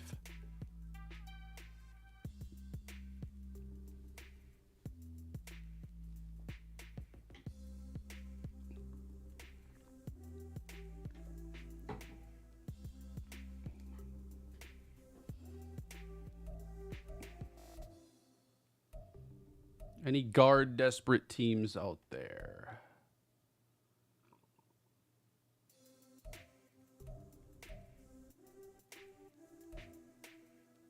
Cowboys need right guard as their top priority.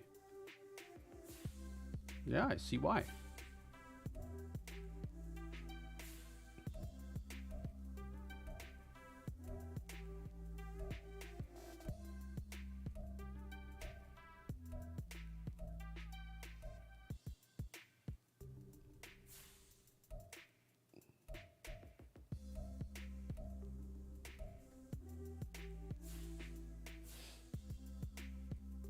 Rowe was a center when you drafted him?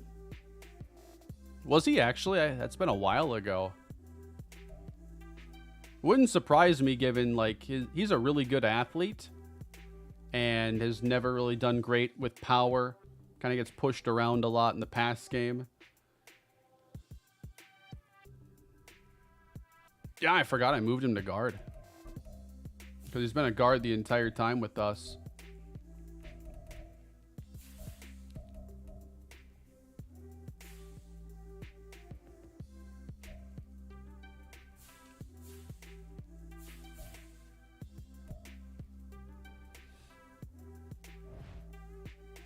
Is Watson the starter in Seattle? Let's take a look.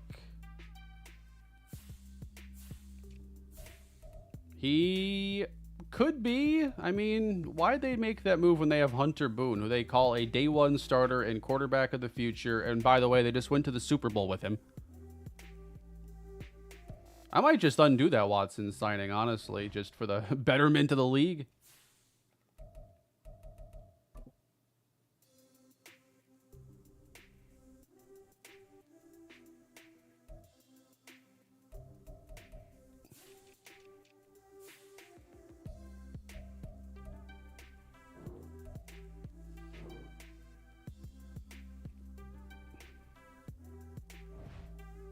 Yeah, I don't know why. Like, they put things like that should make it easier for the CPU to make decisions. So you have a quarterback of the future. Therefore, you don't sign a like 30-something-year-old quarterback who is 1 overall higher than your current guy. Like, that should be there to prevent that exact situation. If it's not, then what's the point? That's why it exists.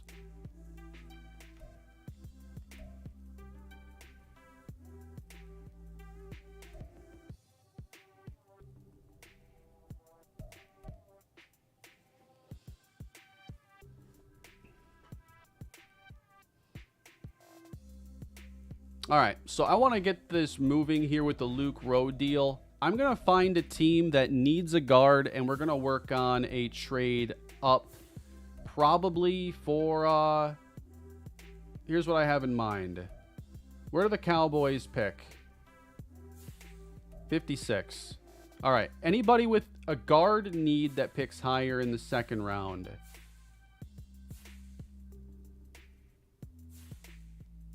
Jags, yeah, we talked about them. 34 would be a beautiful place to move up to. To me here, I'd like to trade Rowe and just move a pickup. Could I turn 65 into 34?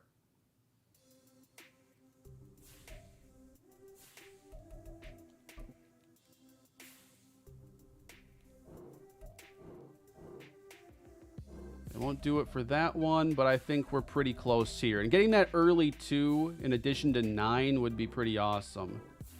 I might just not be able to do anything there. Oh, come on. Might have to throw in a late one for him.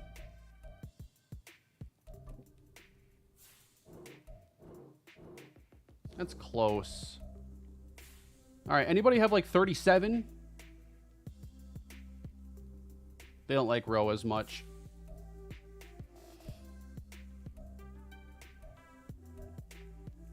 Can y'all see those needs? Yeah, you should. Seattle needs a right guard, but they're going to pick low. They were just in the Super Bowl. That don't work. The Cowboys was also low, so I wanted to try to get a little bit higher. 49.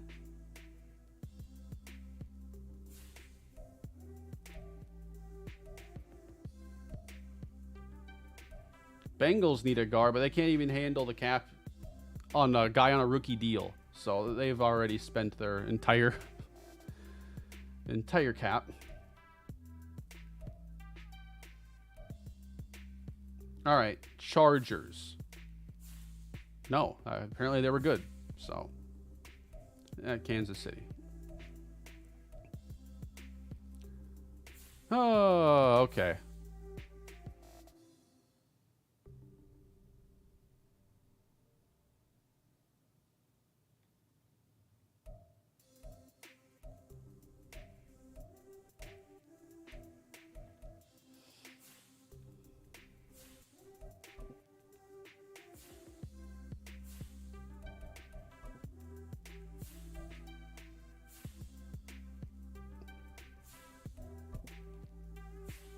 What else do I have to include to make this work?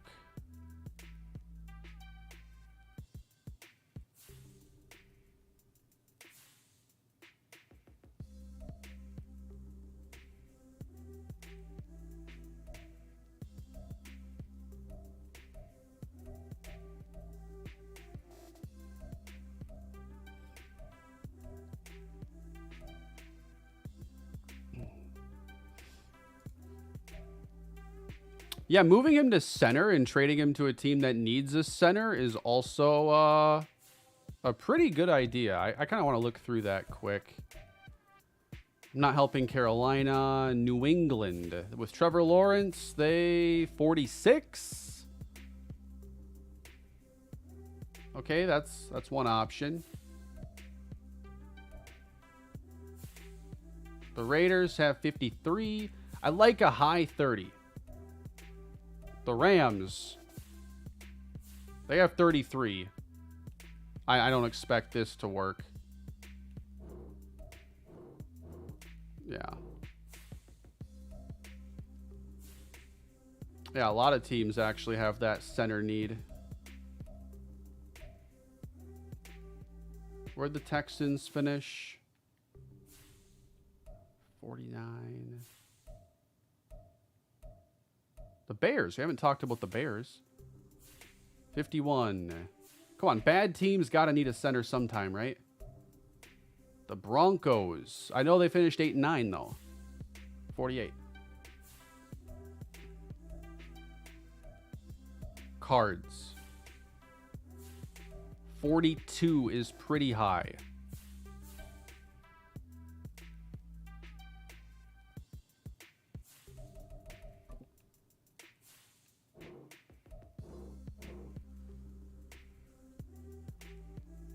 You think the Rams will work if I move him to center? I'll try editing him to center. I wonder if his overall would go up, because that also actually factor into being a better deal.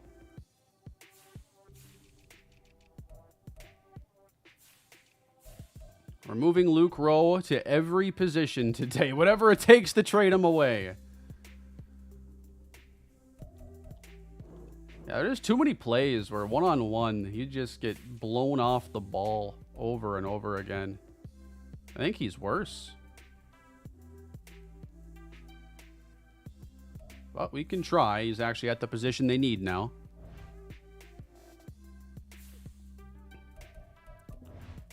I know trading on stream usually makes for the worst possible entertainment. I'm sorry, guys.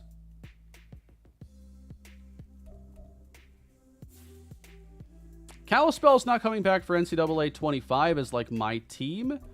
It's possible if like, depending on what's in the game, that I could create them again, but I guess we'll see what the future holds. Yeah, they don't have a lot of low Luke Rowe love.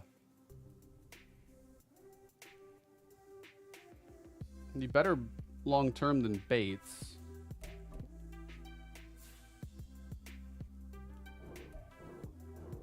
Yeah, that hurt.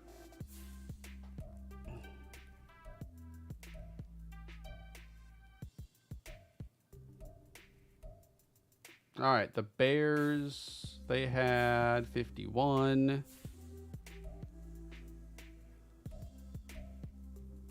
The Broncos were in that same range, 48. How about Arizona? With 42.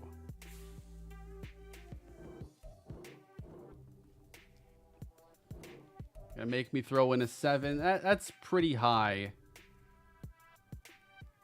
I can probably accept that. Who is their current center? Yeah, a backup.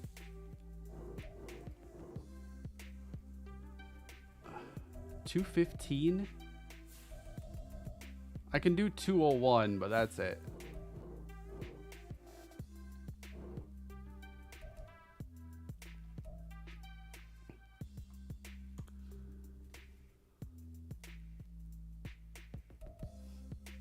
It should be enough, man. Have you seen your center?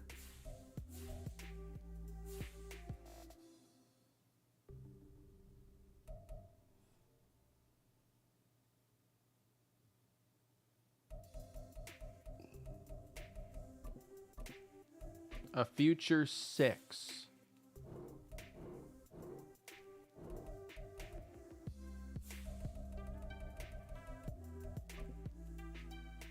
I guess these would have the same probably. Oh, okay. Just to move up a handful of spots, really. We get our third rounder turned into an early 2, trading away Luke Rowe and a future 6th-round pick. So we're back to having a 1, 2, and 3 again.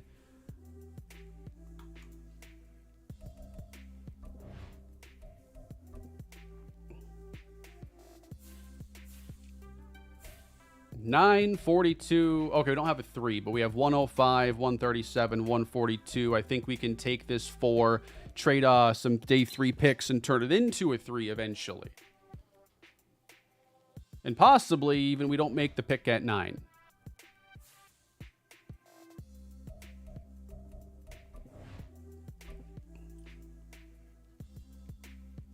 How's the right side of the line looking? It's the same now with Ramchak and Cesar Ruiz, but now we get Ronnie Stanley to play left tackle. We have options for left guard with Penning and then maybe drafting somebody. But for us to be able to already have a new edge rusher, new defensive tackle, an offensive line upgrade while still holding the 9th overall pick is better than I thought the better position that I thought we'd be in right now.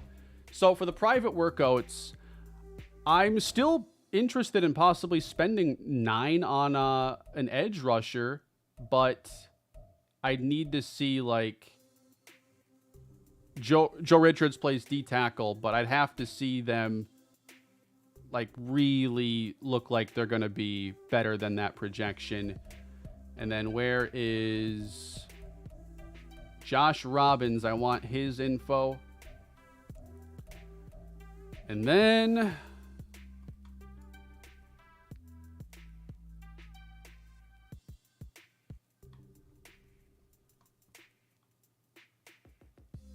I think safety becomes a little more intriguing as well. So I have to stay on this menu for it to like go through properly, because it's apparently science to figure out how to make the workouts work out.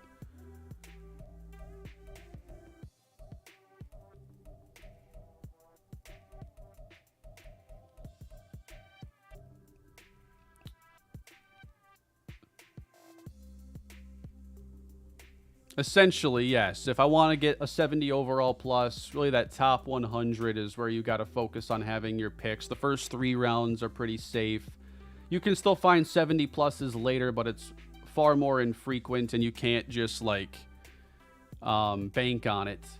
But Chad Binns was a safety. I know that was not projected to go super early, and we could finish to get the grade on him. I specifically wanted to be able to get the grade on somebody. So Binns might be a good fit for that. I believe the private workout will take you 40% more.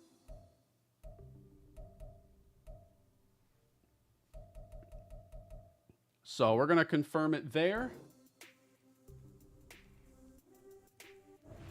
Yeah, this draft, like I did a draft yesterday in my Raiders series. That draft to me was really exciting. Today's draft doesn't seem to, I don't think it's going to have a lot of guys at positions I've been targeting that are above like a 75. You have to choose all the workouts from the same screen, can't filter by position. Yeah, that's how I've been doing it here. Just the all favorites board. The middle linebackers you liked are probably 3rd round. Yeah, I don't know if I could have finished off their profiles, but I don't think I need to on guys projected that late. I had like the athleticism look good. I was getting guaranteed coverage. Like sometimes you get 50% and you get like the right information. And that happened here in this case for me. But let's take a look now. We got, ooh. Okay. I can't do it again.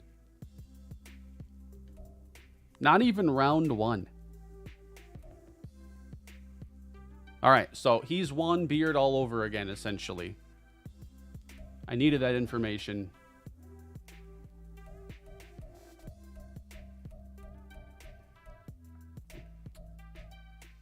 Yes. All right. Top 5 talent, Joe Richards.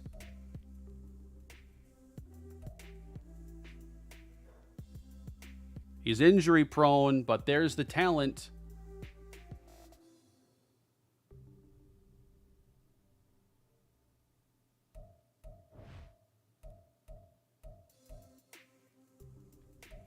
Joe Richards, how good of an athlete is he? So yeah, I'd put him way above a guy like Medlock, because like I said earlier, Medlock was able to cause disruption, but he couldn't close. The quarterback could easily escape him. Richards, elite acceleration, good speed. I'd take a chance on a guy that good with injury risk, no problem.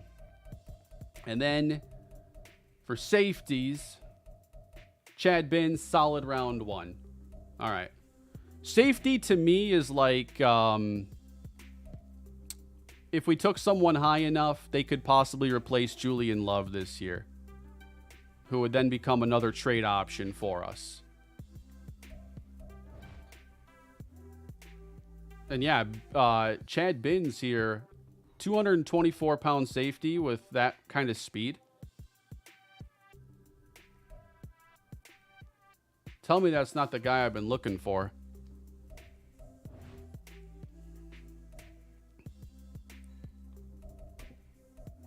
So I'm not going to go to the 5th mock draft, remember. Could I possibly get Binns with that too? Richards maybe at 9?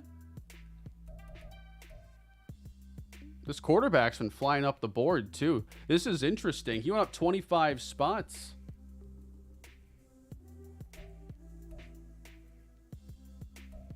A Wyoming quarterback with great throw power, but marginal speed. So the Josh Allen comps can end there. But yeah, really accurate. Good under pressure. That's cool.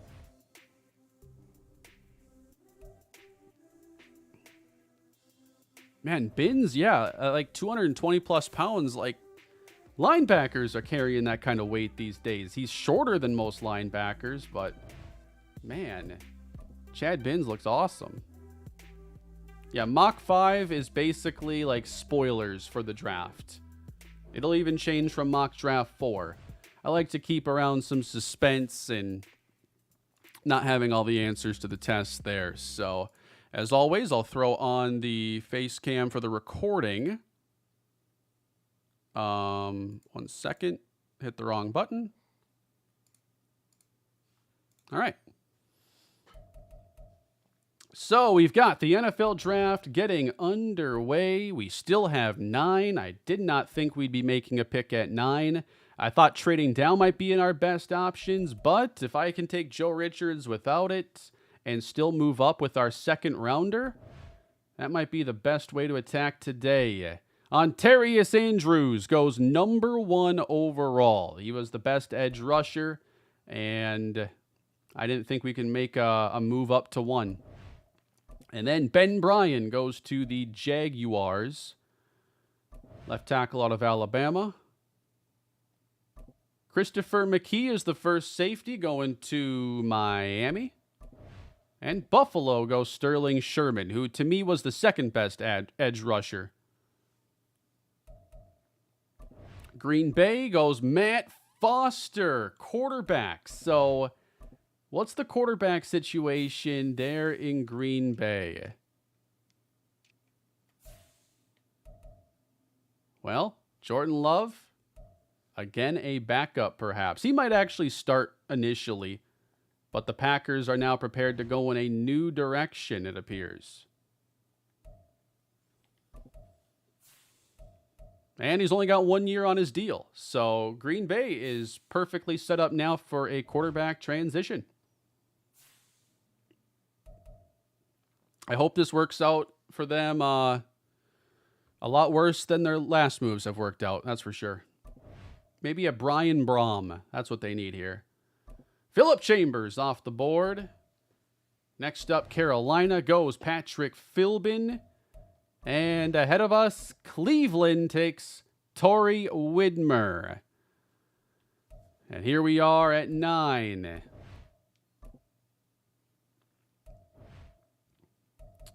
Man, Josh Robbins, you almost had me fooled. We're not going to delay a whole lot here. Top 5 talent, Joe Richards from Florida State. He is the pick. Hidden development with 93 strength, 73 speed. So now you're looking at Medlock and Paul Redmond really trying to fight to be like a rotational guy. But to me, Joe Richards long-term, like Vita Vea is here for a little while. Joe Richards can hopefully be the long-term replacement there. If he stays healthy, that's a big if. But this is the talent worth taking a risk on because he is oozing with upside. That kind of athleticism at 320 pounds doesn't come along very often. So now I want to pay a lot of attention to the safeties. And the Bucs just replaced Vita Vea with Rashawn Bankston. Josh Robbins is off the board. Nobody warned the Giants.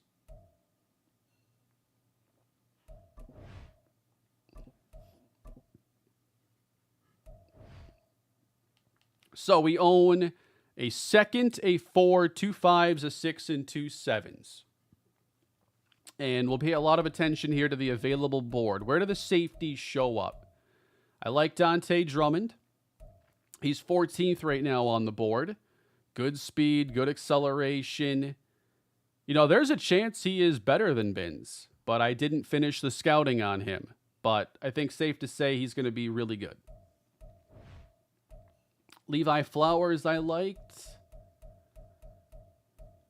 And, you know, it's always a good sign when you have to move down so far to find your guy here, Chad Binns. I don't think he's going to likely be around for our second rounder, but a small move up might be able to get him.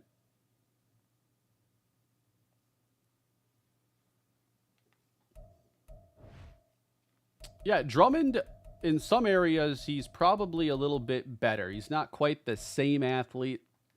He's a good athlete. Above average. Probably like a 90 speedish guy. A awareness. A to B man, B to C zone. C tackling. B hit power. What's the hit power on Binns?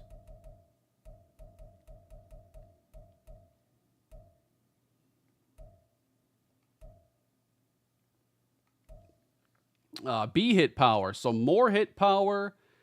Guaranteed A in man coverage. B awareness. I'm probably going to have to go Binns just a little bit more.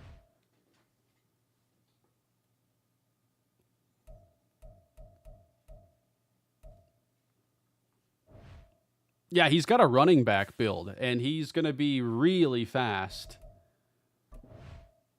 Josh Mays off the board to Tennessee. A quarterback change there.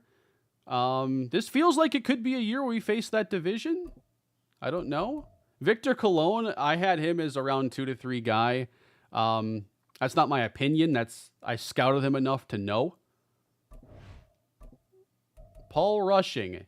See, if your name is Rushing, you got to be a pass rusher. Like Quentin Jammer wasn't a running back, right? He played corner. Reggie Corner played corner. Paul Rushing as a tackle, that's a red flag from me.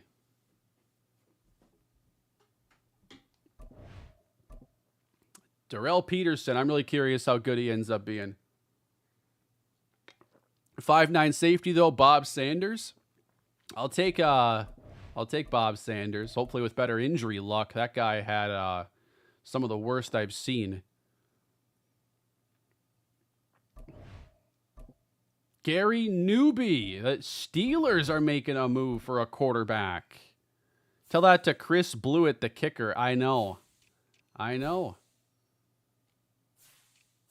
Kenny Pickett. Jordan Love. Oh, they view Kenny as a bridge now. All right.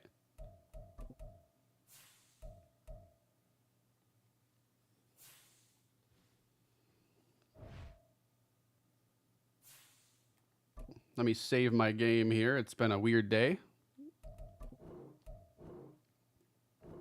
get some music. It's like ominously quiet here.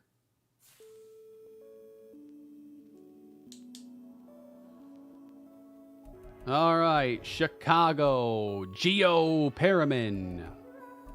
The Bengals go Gordon Byer. Jalen Ridley.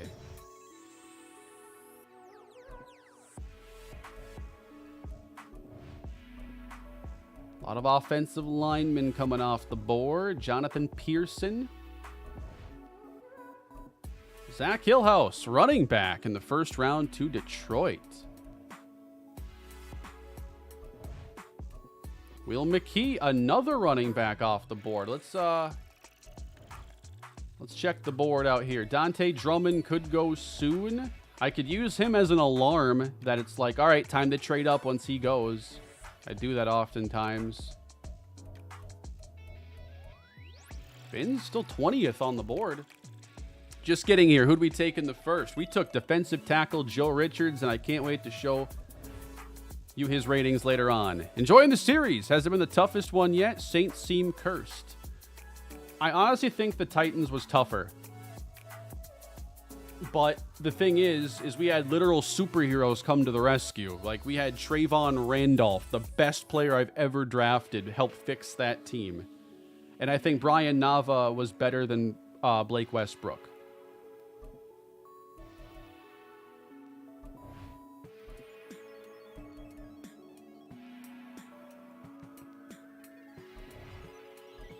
Manny Mayweather, almost out of the first round. Eli Starks, tackle to KC.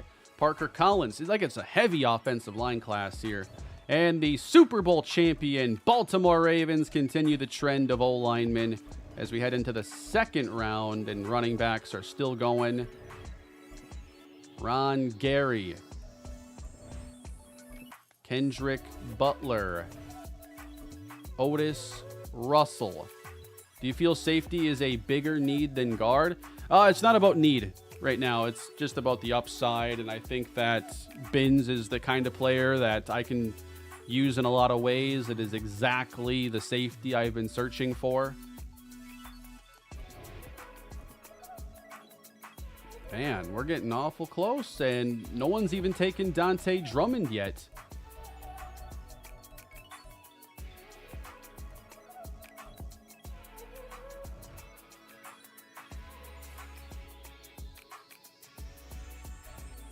I'm getting a little nervous, though, because I've seen a lot of things happen in my time playing, so...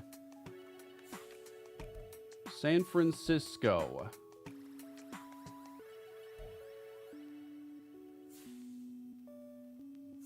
Jair Brown. There's no reason for them to take a safety.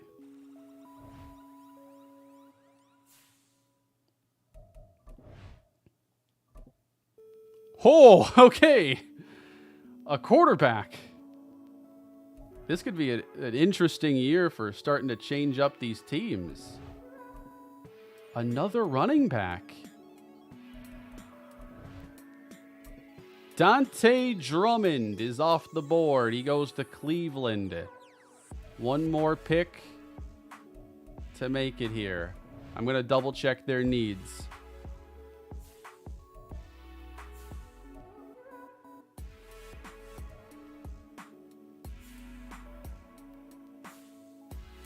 They have no need to take a safety. I'm sure there is some hilarious logic in the if you could dig and find stuff. Not surprising. They took a safety and it's not the guy I wanted. Oh, why'd they do that? Why?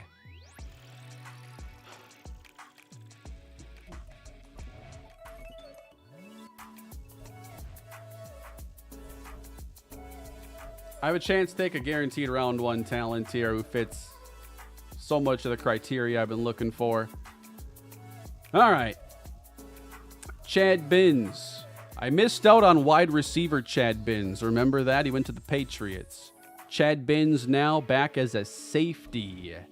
Hidden development. 92 speed at 224 pounds. I mean, this is a rare combination here. Man, I can't wait to see Bins making plays.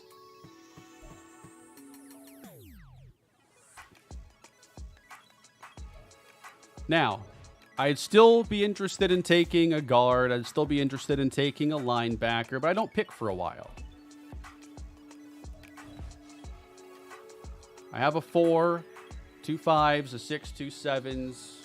I don't think I'm done trading today, but I've got to let this draft unfold now for at least a round.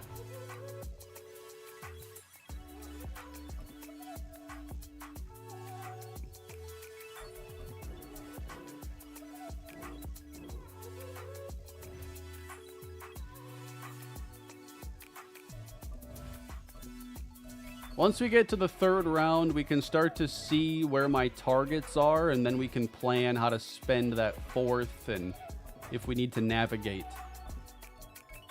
Forrest Spears. I was intrigued with him, but I get intrigued with a lot of guys, especially at defensive line. I end up with a long list of guys I think are like really good and not always right.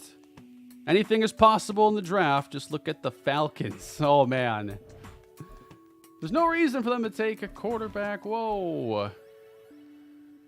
Falcons fans, what are you thinking right now? With Michael Penix in the building, with Kirko Chains, could there be a 2-quarterback offense coming to the ATL?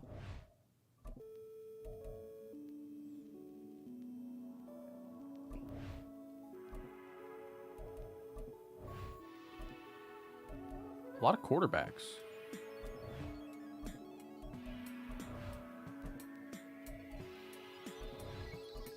Laquan Morton.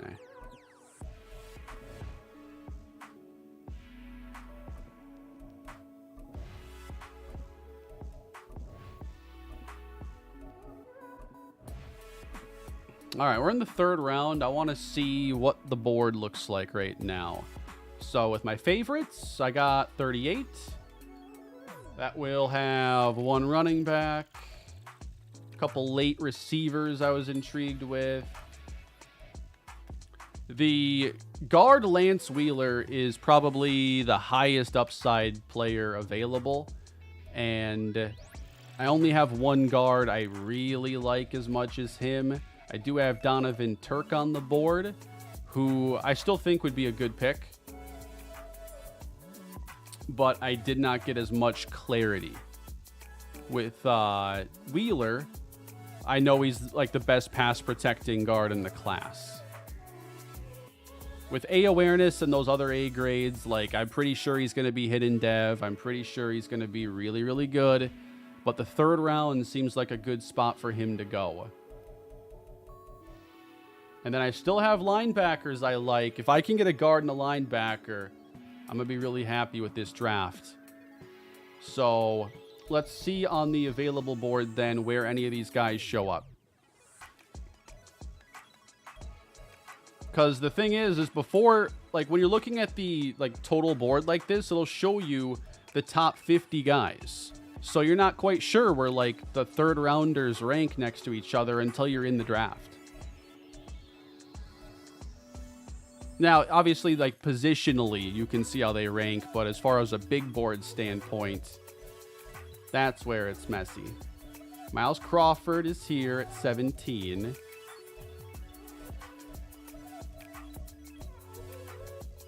All right, so Wheeler's at 28.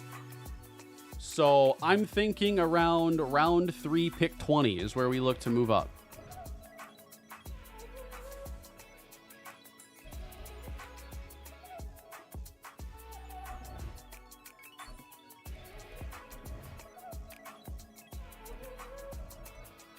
Look at center Abraham. Was he on my board?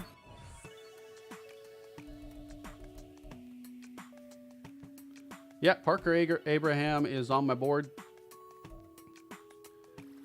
Very good athlete. My issue is just the pass block power, where that's going to line up, and the run block power. So I don't like him quite as much overall. Yeah, kickers don't get traded too often, but it's not unheard of. Will Lutz, yeah, he was traded. The Vikings traded for a kicker a few years ago, Corey Vedvik. And then he, like, just couldn't kick in preseason, and I don't think he ever popped back up in the league.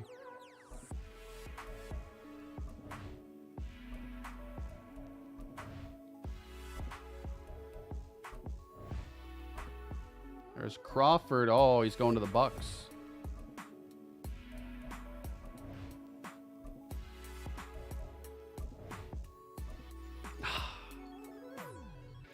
I said my target was about pick 20. He goes 5 picks earlier than that. Lance Wheeler is gone.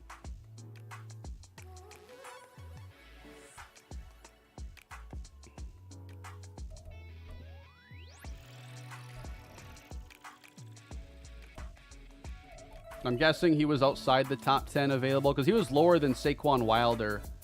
But, yeah, I knew this was about the range. That one stings. Because I was looking at, okay, how I have to get up from 4. I can probably package up 2 later picks. I thought that, like, the 20th pick in the 3rd round, you know, moving up like 20 spots roughly. I wasn't sure if I could get up easier.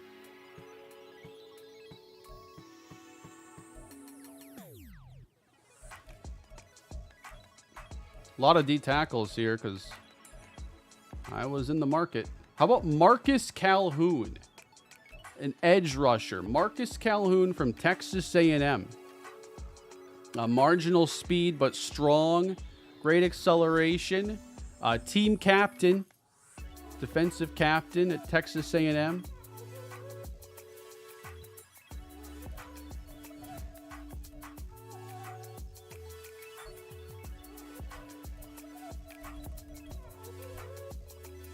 So I still have Turk on my board. A couple centers. But I did like Turk.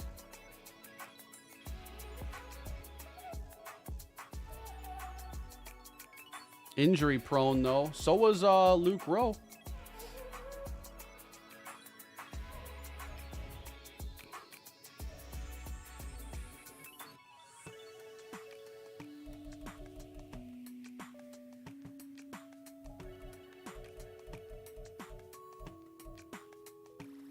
I think if you want Turk, you still got to look at moving up.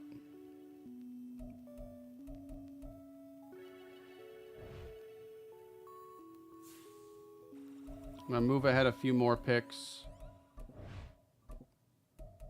Yep, there's Wilder. I mean, a lot of the guys going are guys I had favorited. And there goes Turk. Yep, so not able to move, or didn't try to move up, but this was earlier than I thought the lineman would go a little bit.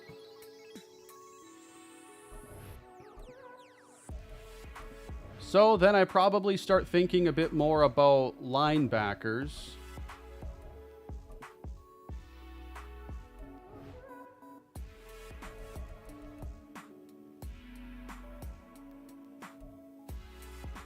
And just double checking my list here. To me, it was Kindley and Rutland that were the ones worth like plugging into starting roles.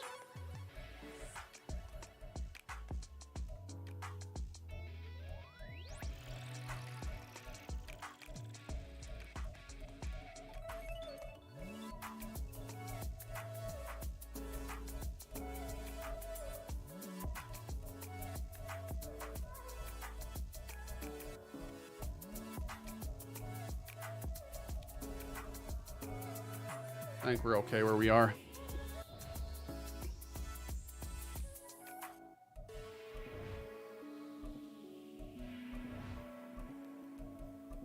Yeah, I guess I wonder there if like 2 5s would have been enough to help me get up into the mid-3rd. This is kind of the area of the draft I'm trying to improve my process, because I think these day 3 picks for a lot of teams are just better to be used to help trade up. But guessing when some of these guys will go here, you know, it used to be in the older Maddens that it was easier to see guys fall late that had that like starting upside, but now a lot of those guys are gone by mid 3. So you can still get good players in this range, but the guys who look like they're just way below where they should be, they got like A awareness, good athleticism, some A grades, they're not going in the 4th. There goes Timmy Rutland. So I kind of feel like I need to get up here just so I can get one of my targets.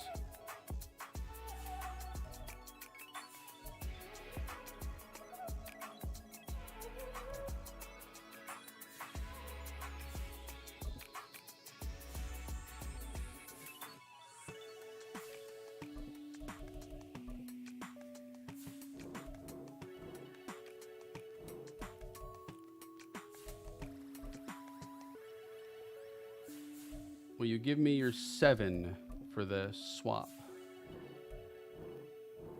All right, we've moved up. We do a swap here with the 6 and 7 with Green Bay, just because the board is dwindling for the guys that were on my list of like later round steals. So we're gonna move up.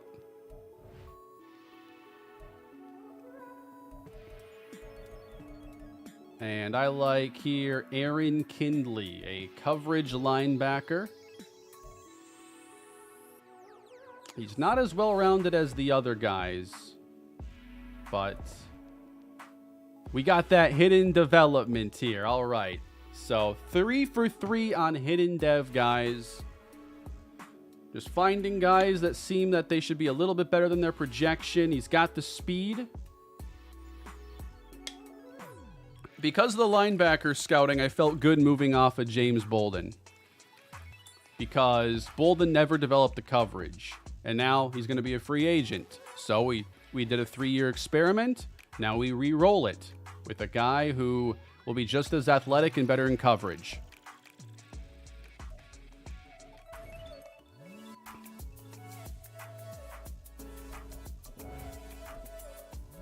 Marcus Wheaton. Not the wide receiver for the Oregon State Beavers and Pittsburgh Steelers.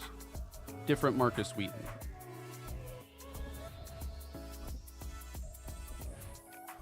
So I think now let's take a look at my board and see what's left.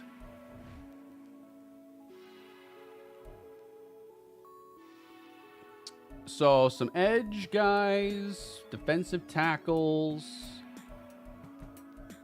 There are a couple centers here, and then I have a couple receivers. So let's focus on these guys at positions I haven't addressed yet. Ryan Carnegie at center. Good movement, as you expect at that position. Pass block looks iffy, though. Run block power is low. He's probably more of a backup center. What's going on, Mike? Glad you could drop by. And then William Hardy.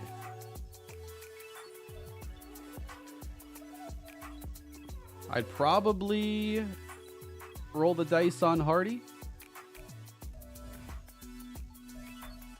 And then I have wide receiver Tito Hernandez. He's a physical wideout out of Iowa, 6'4", 223. Not a tremendous athlete, or he'd be going a couple rounds earlier, but he has B release, B catching, just a lower on the depth chart guy who's a little bit intriguing. And then Philip Dyson. He is a speedy receiver who had good spec catch, good deep route running, again could fight for the bottom of the depth chart.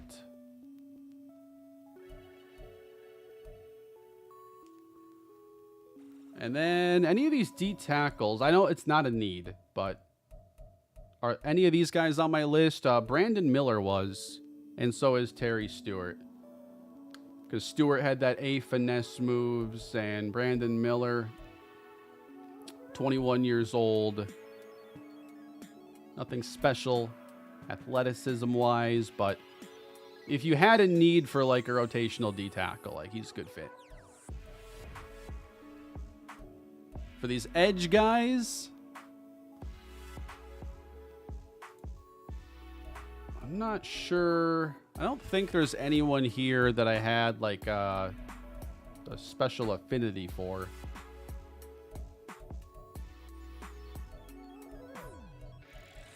But we'll check out some ratings anyway.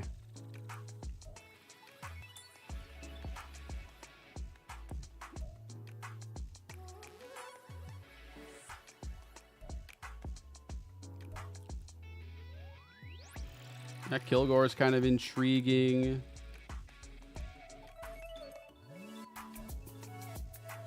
Yeah, Lucas is giving you nothing in the block shed or finesse department, but a bunch of C's with B power, B awareness. I'd take Lucas. How about the one running back left on my board? Damian Rushing. Power back. He's got solid speed. He had a pretty good combine. His name is Rushing, and he's a running back, so that's a pretty good fit. Good trucking, stiff arm, vision, carrying. C spin move. At least it's not a D or F.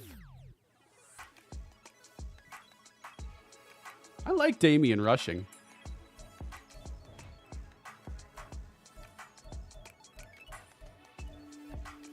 All right, let's consult the big board here. Where are the guys I like? A couple pass rushers, Dyson, Kilgore.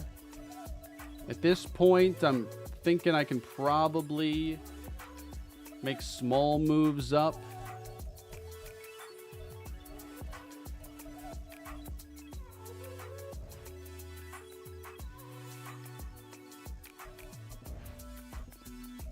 Quarterback, Logan Wallace.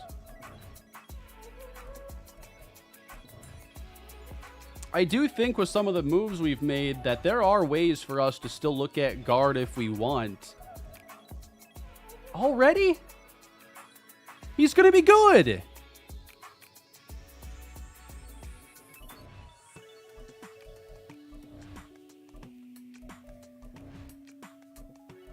Yeah, Rushing is going to be a stud.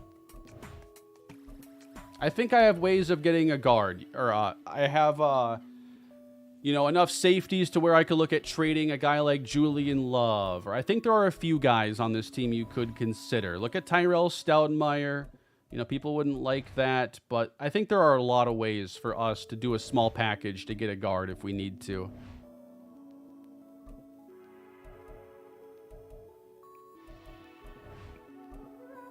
I'm just going to look to trade up because I'm sick of this.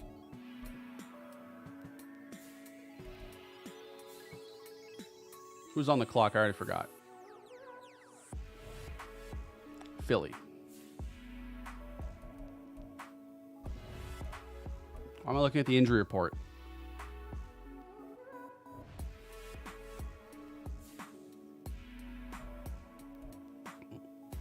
That running back is going to be so good.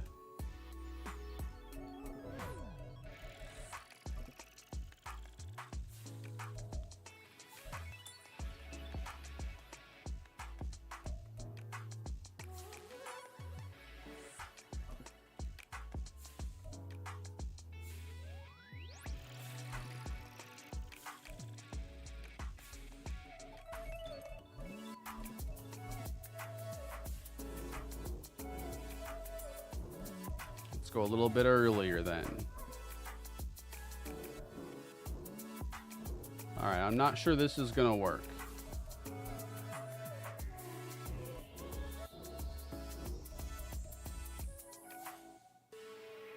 No, you're not getting both fives. Yes, I have to take a bunch of running backs now to try and make up for what I potentially missed out on. I have severe Damian Rushing FOMO. A running back I don't need was taken, and I'm not mentally prepared to handle that.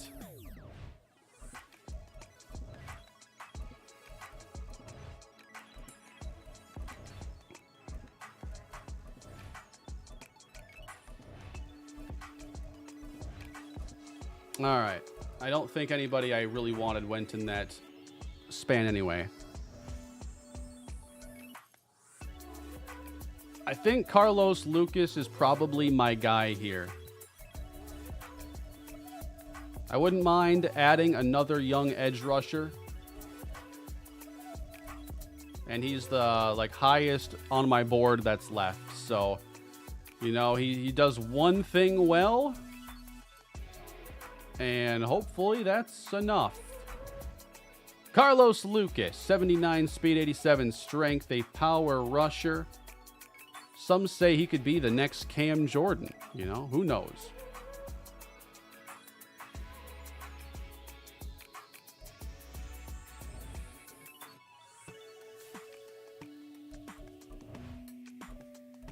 There goes Brandon Miller.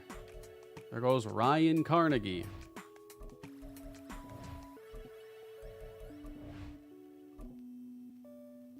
Some say he could be the next Juan Beard. No, he's stronger.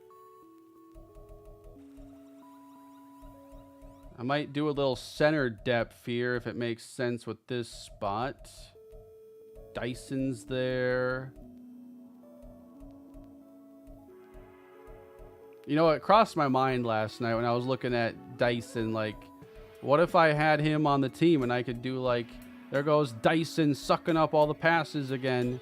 You know, that'd be disappointing to miss out on an opportunity for that kind of a call. Philip Dyson.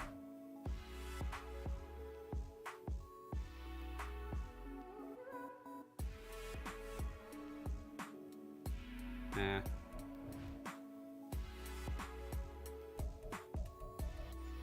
What are my trade downs looking like?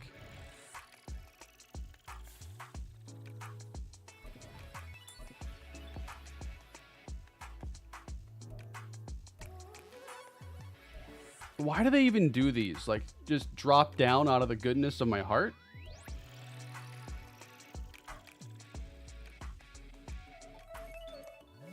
Pick 153, I'd gain a 7.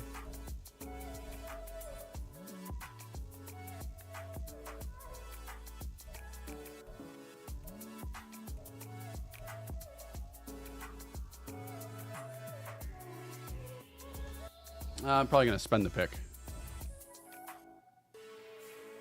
Yeah, I think I can trade for a guard pretty easily in the preseason.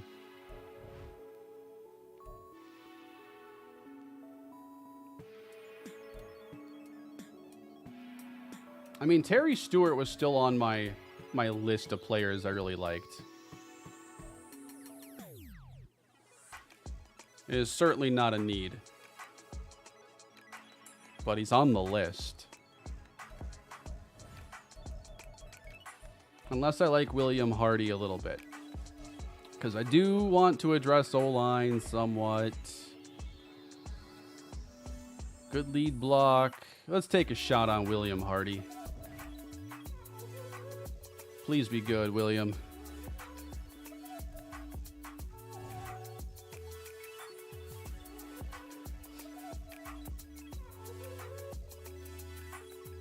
Why do you scout good players and then wait till they get drafted? Because the trades can be expensive until you get to the right point, but knowing where the point where they will go is difficult in the third round. When you're talking about guys who were misprojected and you're determining, are they going to go 20 picks before they should, before what it's saying, or are they going to be around a few more? Because every pick you get closer to yours is going to be easier to trade. And when you're trying to move up 25 spots, yeah, it's expensive.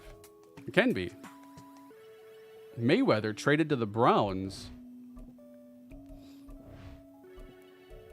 He could be their quarterback of the future. Oh, why are we doing one at a time here? Let's just go right to 7.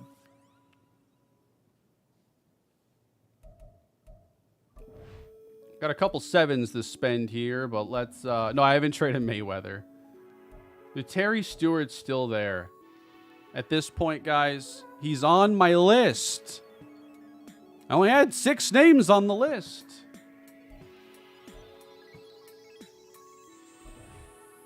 Terry Stewart, 7th rounder. No such thing as a bad 7th round pick, right?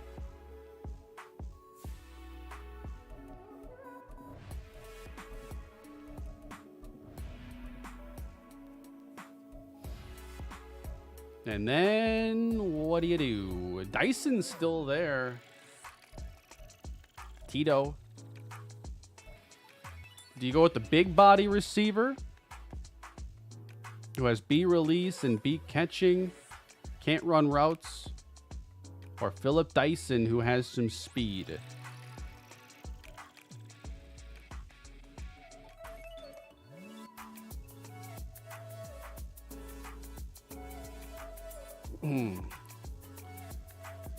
Calhoun looks like a good flyer. Marcus Calhoun. Kane the GOAT. Can't wait until college football this summer. Any ideas for your dynasty team? I don't know yet because I don't know if they're going to do a good team builder like in-game or how they're going to go about like the custom content side of things.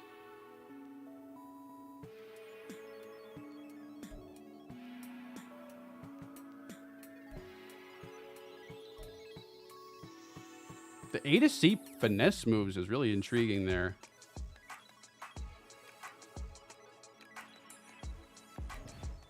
Wow! And he's got hidden development? Marcus Calhoun? Wow!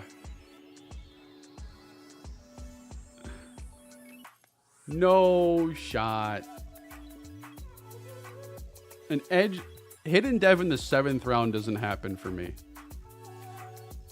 I'll admit, the only thing that got me to check him out at first was that his name was Marcus Calhoun. And I saw the B power moves. I'm like, he's good enough for the board, and I can break him out during the stream. Marcus Calhoun. Wow. I have another pick. I forgot I had 3 7s. Please tell me I can take a receiver still. Tito. Normal. I knew I wasn't getting 2 7 hiddens in one draft, but I can get one. Tito Hernandez. Doesn't that name just sound like a guy who would be a preseason star? Tito Hernandez, training camp superstar. All right.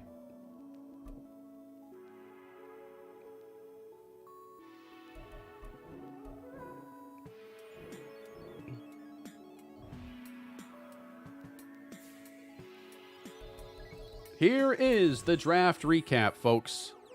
We kick it off with a 78 overall Joe Richards, 75 Chad Binns.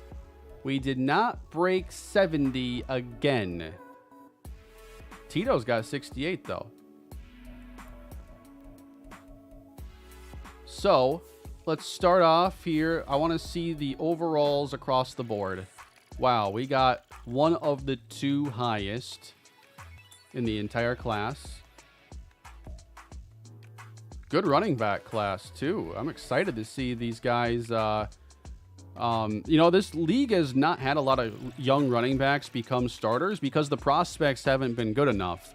You know, I learned as I was doing my XP slider stuff that, you know, it's not enough to have the XP sliders make guys good or whatnot. Like, the draft has to still produce the talent. And my entire goal was to make sure that if the draft produced that talent and they had the on-field success, that then their development would reflect the way it should. Yeah. Lance Wheeler. This is the one guy, man. I just wonder if I'd package 2 5s. Is he on our team or not?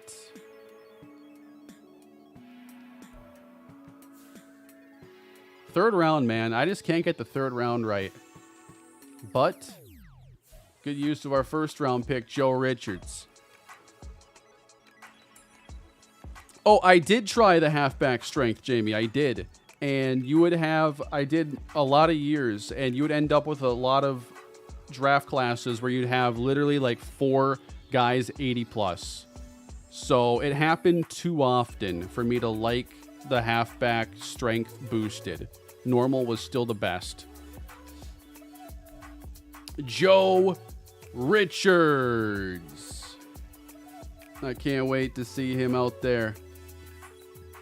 80 injury. I think we can live with that.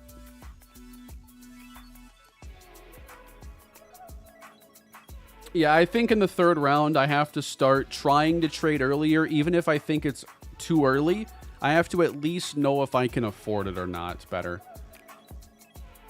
Yeah, I've been asked this a couple times today, Hamburglar. I have not thought of like a team for NCAA. Obviously, like a rebuild of some sort, but if there's a really good team builder function, I'd rather make a school than take an existing school. But it comes down to if they put something like that in the game or not.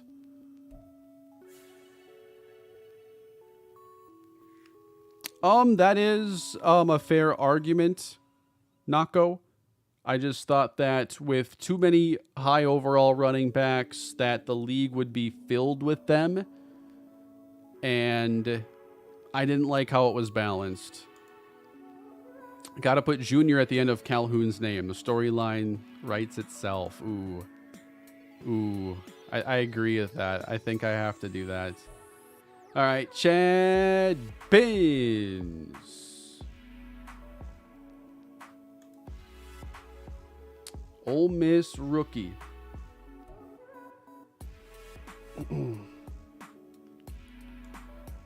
Yeah, that'd be cool, Mike. You'll have to let me know, and I'll have to see if it would work out potentially.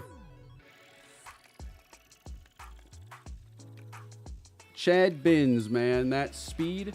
Remember I almost signed Brian Branch? Chad Binns has like the same coverage ratings as him, and he hasn't played a single snap of NFL football. And he's got 92 speed. And look who's making his first appearance. Come back. Please do not ruin the setup, though. He's been known to do that.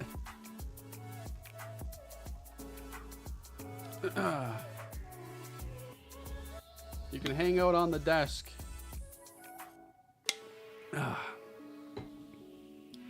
Was wondering if you'd pop in here. Chad Binns, man. I can't wait to get this guy on the field. What's his name? His name is Neo. And he is looking to cause some trouble right now, I think. All right, let's see linebacker Aaron Kinley, hidden dev. Don't forget about him. 76 awareness. Now, his coverage isn't going to be great right away. I thought it would be a little bit better, but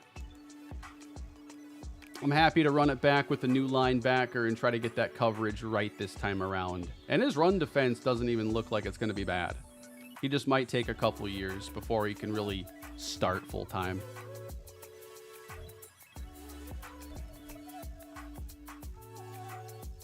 And then we got Carlos Lucas. We take an extra edge. Yeah, he does not have any interest in trying to spin around you or speed around you. He's just going to bull rush, and that's really all he's got in his arsenal. A 64 overall center in William Hardy. That makes him more of a long-term backup, but you got to have backups, and I think he could be a solid one. And then we take Terry Stewart. He was on my list. I put a 64 overall defensive tackle on my list because the finesse moves were an A. You know, he's more of a long shot, but he's got a shot, right? He's got that 74. Marcus Calhoun, a very low hidden dev player. You know, he's going to get his shot in preseason. That is for sure. He's a power guy. And who knows what the future holds for Marcus. Hopefully he can develop good this year. And we're going to play whoever produces, you know. I brought in all this new talent, and whoever makes plays gets more snaps. I haven't messed with the progression sliders. I don't think they've messed with a lot of stuff there. I'm still seeing a lot of things that I like, but I have not, like, done a revision. Tito Hernandez. Yeah, that's in the 7th round. I'll take that. Maybe a red zone threat. The release is really good. It's just routes. Tito's not bad. You hear that, Neo? We drafted a good receiver in the 7th round. How's my guy doing here? He is only about 5 months old, and he has like tripled in size in the last couple months.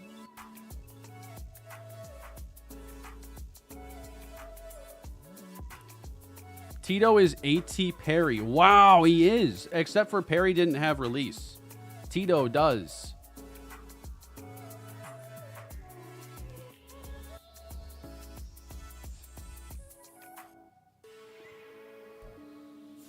You're already a fan favorite. So yeah, that's our draft class.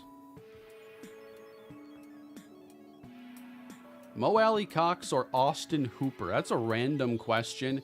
I'm going to say Mo Alley Cox because I've seen him.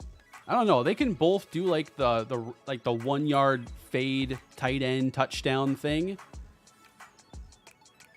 I'll go Mo Alley Cox by a hair.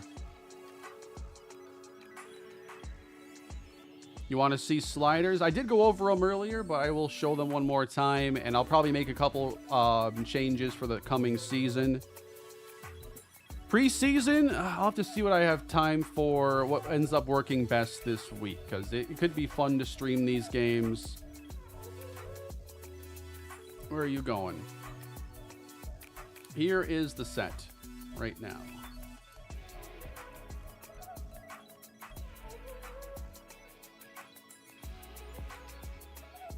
Oh, I haven't seen Javon Baker too in depth, but from what I heard, it was like character concerns had him a little bit lower.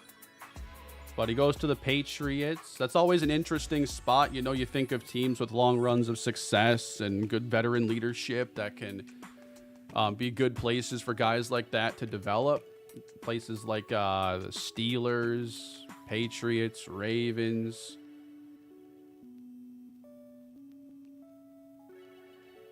Do you think it's worth messing with auto subs? I would say a little bit, but it's hard to count on them the way you could in some previous games.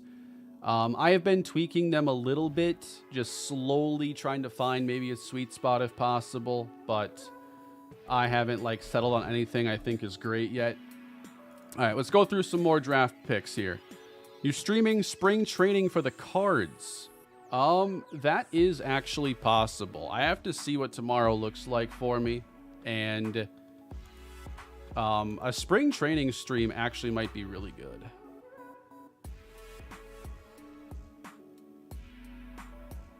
All right, let's go to the overall draft. Ontarius Andrews, hidden dev, went number 1. So the Rams got a lot of work to do, and they bring in a new edge rusher to help the rebuild.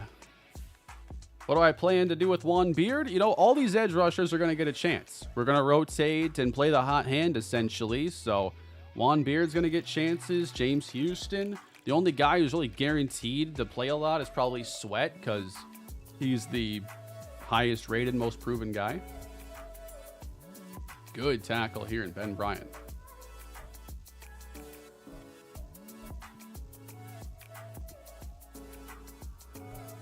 Sterling Sherman, normal dev. I almost considered like trading up for him. That skill set with hidden dev is more exciting. Phillip Chambers, normal dev. Josh Robbins probably has normal dev too. Rashawn Banks then ended up being a 75 normal. So we got the right D tackle, that's for sure.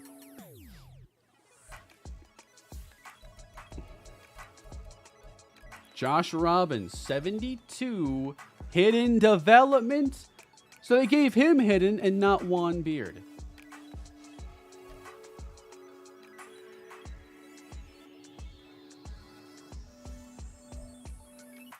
That's like one of the first times I can recall a guy having first round projection, round 2 to 3 talent, yet getting hidden dev.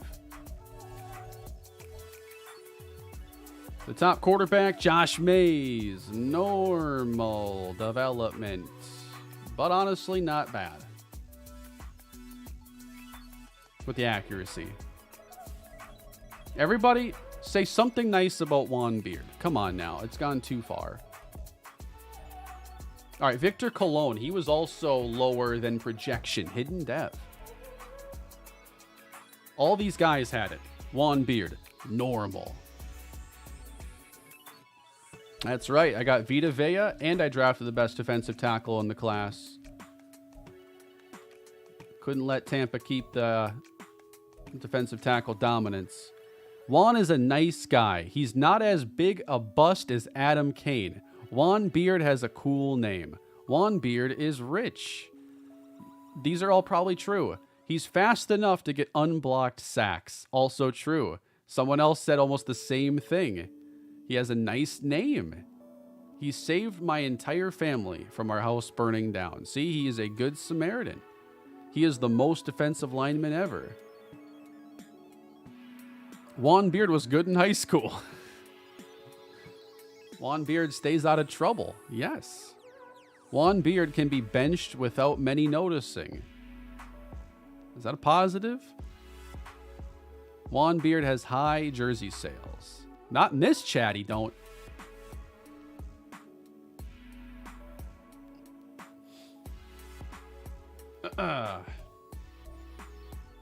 Daryl Peterson, normal dev. Yeah, really just a run stopper for now. The power moves can get there, but that's an iffy route to greatness. Gary Newby, hidden development quarterback to the Steelers. All right, we'll see how long it takes for him to start. They got 2 years of Kenny Pickett on a contract, and not quite regressing, obviously. How about this receiver, Gio Perriman? Yeah, that's a really good deep threat. Got to be happy there for Chicago.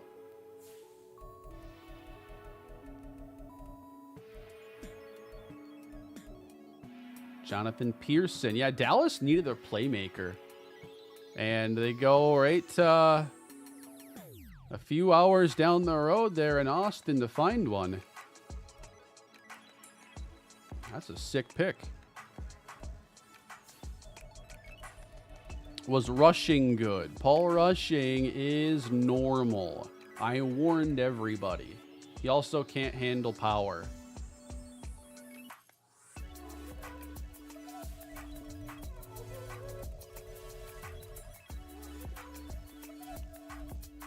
Wow, a 76 receiver. There were some really good skill guys in this class. I know the normal development there hurts. The number 28 at receiver hurts just as bad. But that's still a pretty intriguing player for Philly.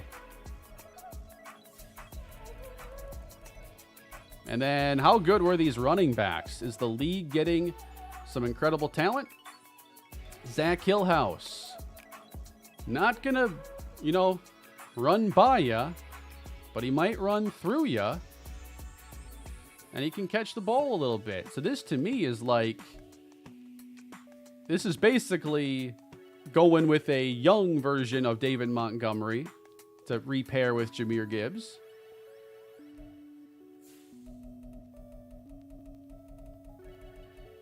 And then you had Will McKee to the Chargers, who also has hidden dev at 78. I hope these guys play, man. I know Gibbs is going to hold back Hillhouse, but, man, get McKee on the field.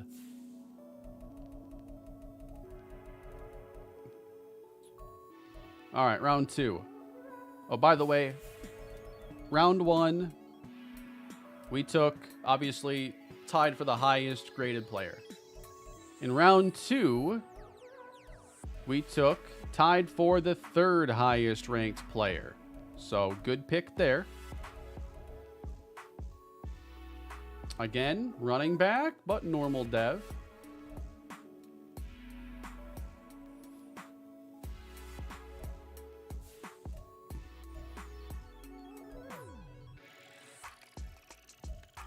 A lot of good guards.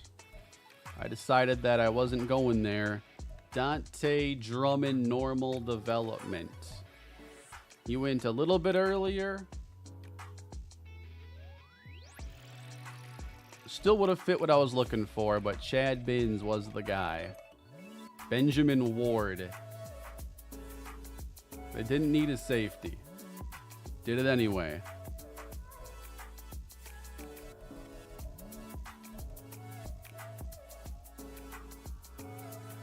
Wow. So we got an influx of running back talent this year. This is pretty cool to see. That's really athletic. Why don't they have the athletic running backs catch the ball better?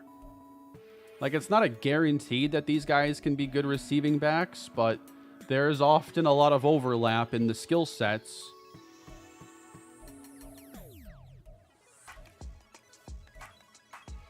Todd Staley.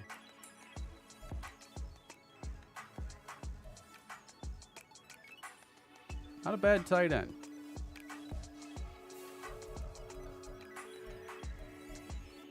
Forrest Spears. I wanted to see him. Normal dev. Really just a good run stopper there. Albeit an injury-prone one. What are the Texans doing taking a second-round QB with hidden dev? Man. They must really not like CJ Stroud in this series. They have at every turn attempted to do something that undermines him.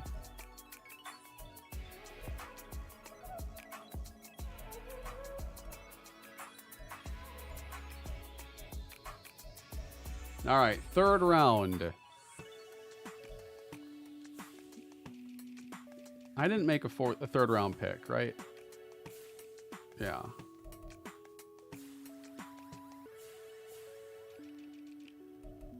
So, I thought about trading up, but thinking doesn't get you very far. You have to do it. Lance Wheeler went early. 6 picks before I was targeting my move up. And if we had been able to get him, we would have solved about every problem this team had. Outside of me throwing interceptions randomly. But everything else would have been pretty good. I can't wait to see how many of these guys actually get roles, man. This is going to be pretty cool for the league. And then, not only did he go before I thought, but we also missed out on Donovan Turk.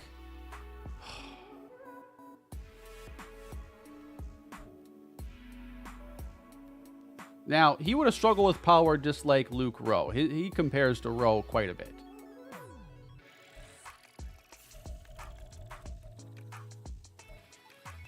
I had Saquon Wilder pretty high on my interior D-line options. Pretty good.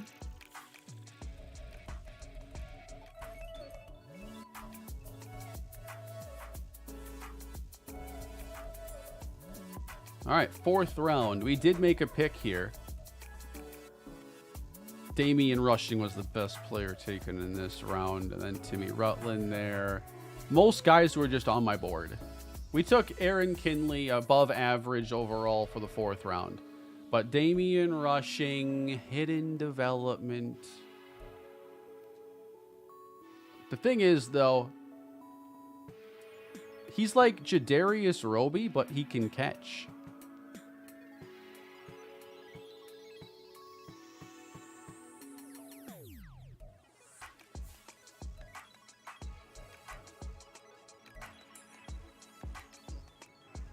Timmy Rutland. Better day one coverages. Higher overall than who we got. We took Aaron Kinley.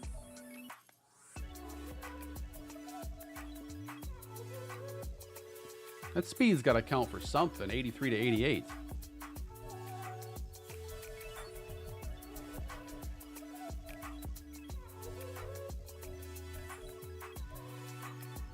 Draft pick you least look forward to playing against next season. In this,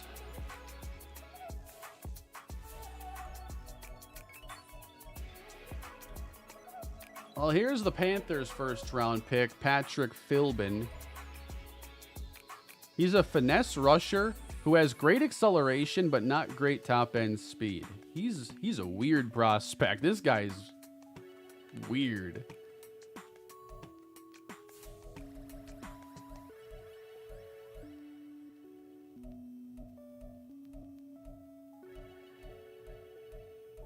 Who'd the Falcons take? Deion Whitaker?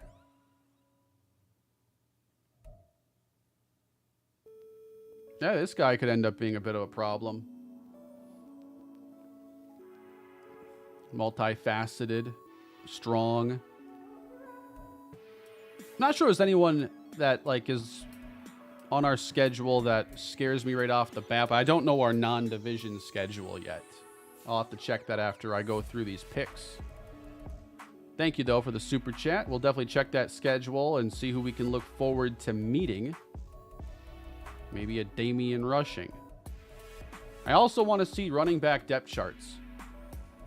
So in the 5th round,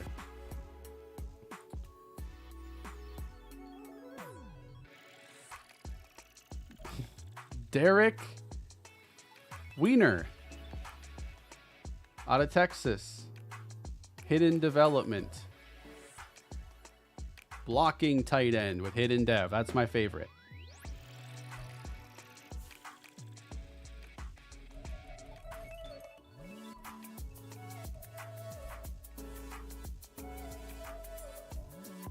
'70 overall quarterback with hidden dev? This is so weird.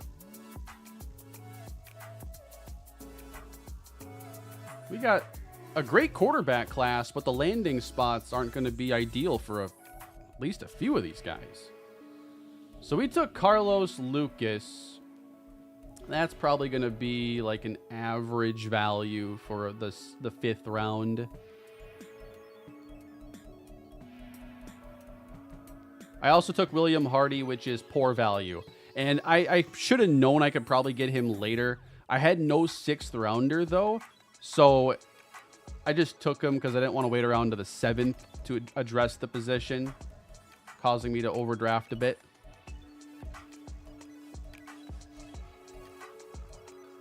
It feels like there's a lot of hidden devs here, and probably a bunch I'm missing because I'm not clicking into every profile. 6th round, more, 71 overall running back, Jamal Moses. Ooh. Why can't these guys ever catch?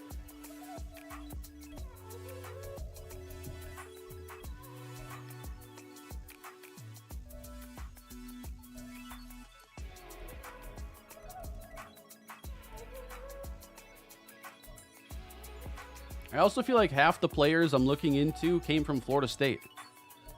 Ricky, appreciate you becoming a new member to the channel. And in the 7th round, we took one of the lowest overall players. Buddy had hidden development, so it was a good pick. Then we took Terry Stewart. Yeah, I must have just been so in love with the A finesse moves there.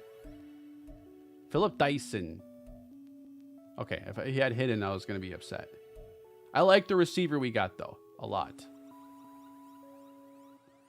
And actually, I think guys like Dyson are a little bit tougher because low release, but also like low short to medium route running. So where do you line them up? Inside, outside, there's a weakness holding them back wherever, plus the 75 catching. I like the receiver. Tito's better. I'm a Tito guy. And Tito was an above average value for the 7th round.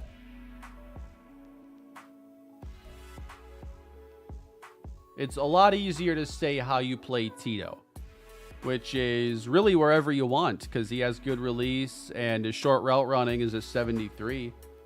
So he's an underneath physical receiver, possession guy, red zone target he could develop into.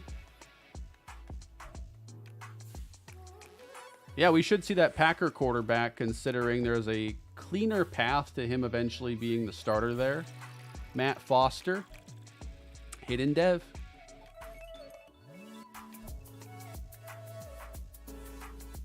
Good short, good medium, not so good downfield. My 10-second pro comp, Jared Goff. I think Goff's ratings in this game is like elite short accuracy, and then it dwindles as you go further downfield.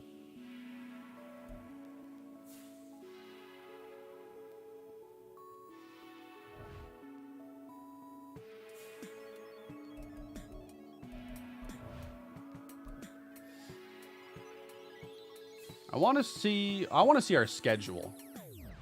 Jordan Love, they are not signing long-term, it appears, in here.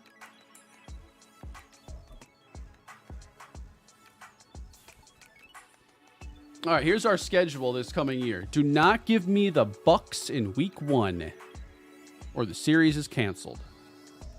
Texans, Commanders, Falcons, Jags, Bills, Panthers, Bucks. Give me a division game in week 18.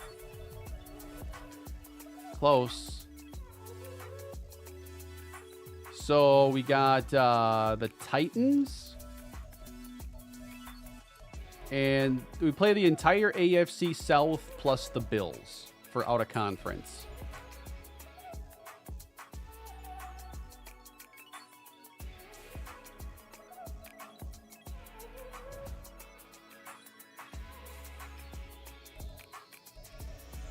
I want to see how many of these running backs could be in line to play. Kenneth Walker's playing in Seattle. Najee Harris, he's clear starter there. Damian Pierce, Khaled Thomas. So Nick Barrow should get that starting job, you'd think, pretty fast in Minnesota. So there's a rookie who can start.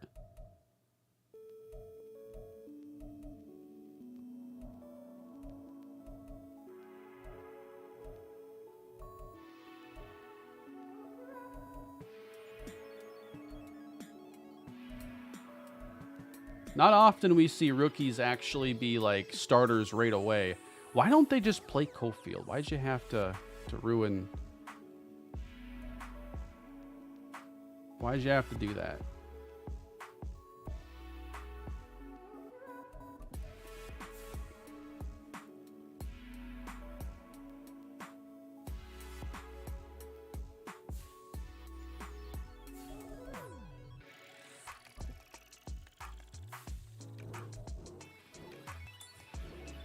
You apparently value him too much to trade him, but not enough to play him.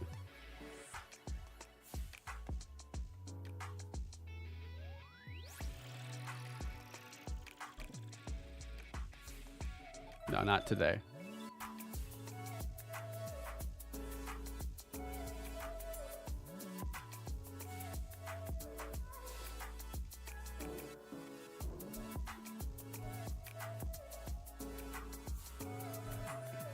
Zach Charbonnet becomes a starter. Will McKee right there. He might end up taking that spot.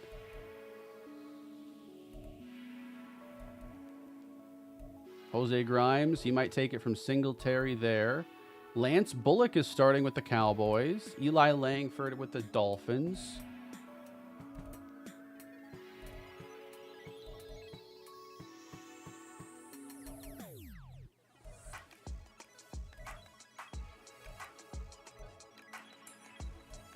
Yeah, they basically have Gibbs and Monty back together with this combination.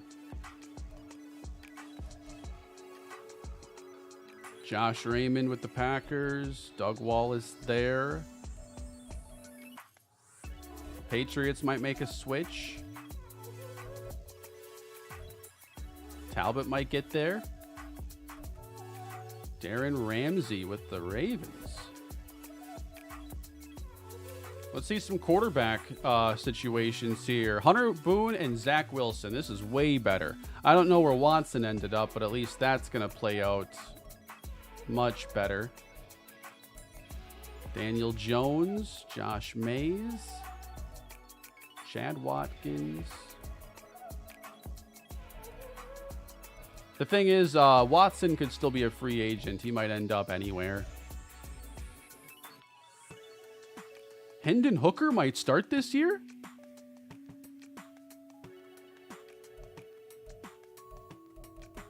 That was not in my top 500 guesses, probably.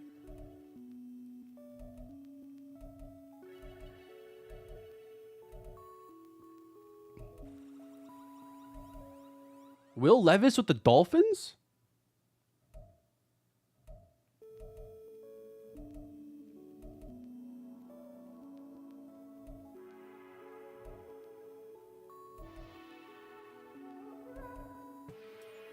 Tyler Huntley versus Grant Woodard. Woodard has the edge because of the QB of the future.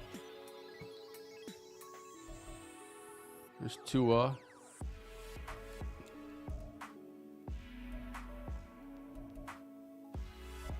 Very interesting stuff playing out here in the franchise.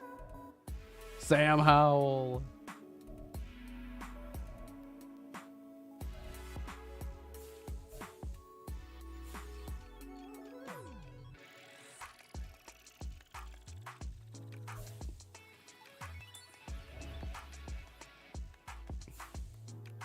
I'm pretty excited about our offseason. I like the moves we made, the new players we got to look forward to.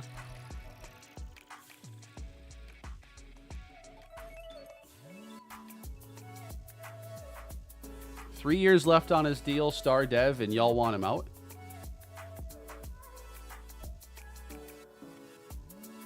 He's got some of the same issues as Rowe, but he's only in his second year.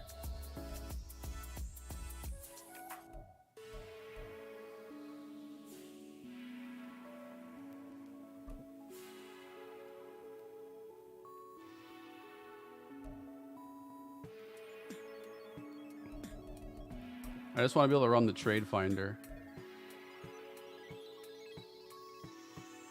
3, 4, 5. Yeah, I bet you'd love an entire middle of a draft for him. Why don't you want him? Peter Skoronski, understandable. John Runyon, better vet. Doesn't mean you should trade him away. You also don't have a tackle, just FYI.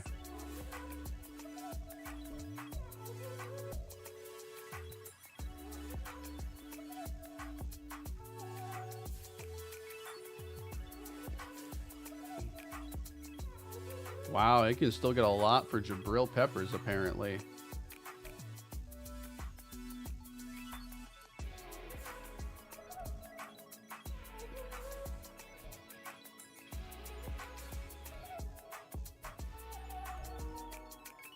Really?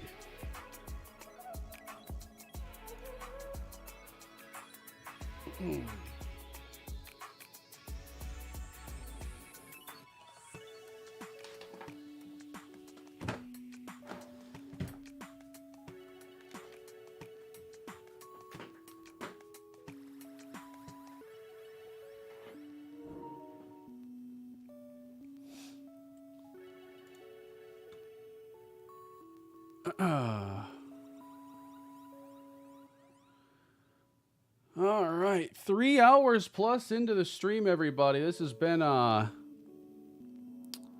pretty fun day here. Oh yeah, I want to turn that off.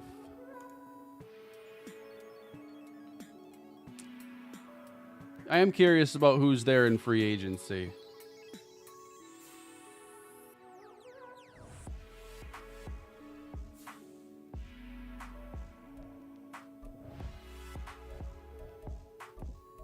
I think I have to move past the draft recap screen.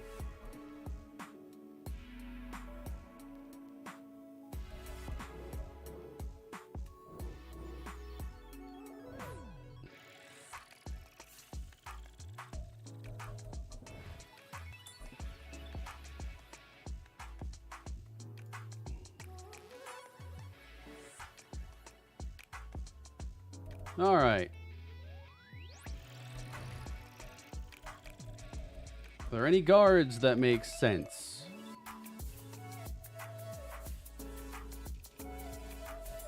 Matt Hennessy, Will Fries.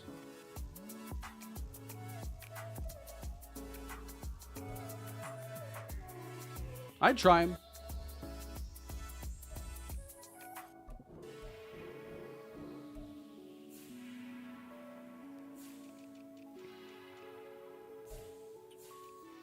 Practice squad eligible players.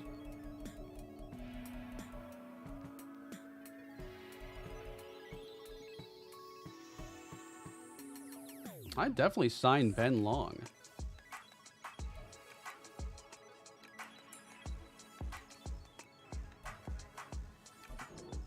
Freeze. Ben Freeze.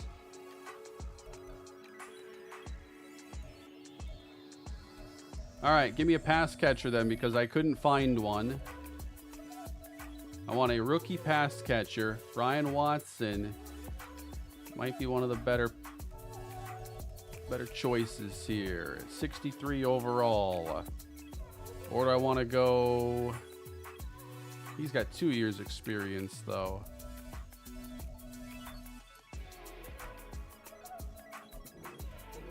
LSU running back. Yeah, we're going to try penning at guard. We're going to have a little competition. If I don't like it, we're going to look to trade. Keeping our options open. All right, any route running rookies here?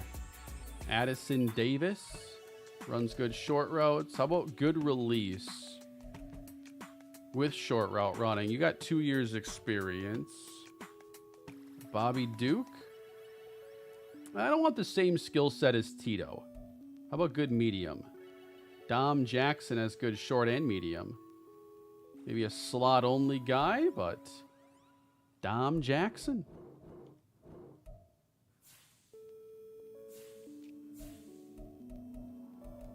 Any good blocking tight ends?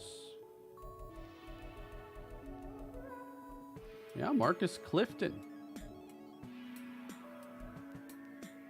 Oh, 62 catching though. That's too low. I want a blocking tight end, but you got to do a little more for me in the pass game.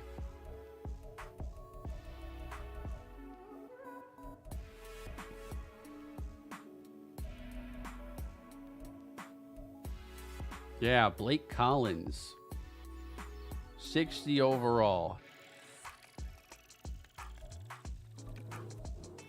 Signing mostly guys who could be like practice squad talents.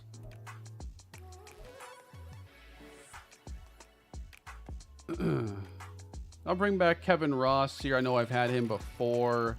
I like to have at least 10 offensive linemen for preseason games, so starters never have to play with the backups.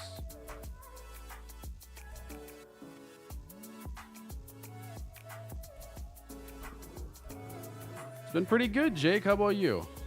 Are man cover corners still useful? I think definitely. I have some success with man coverage from time to time. It's not all that consistent. I think a higher zone coverage is probably more reliable.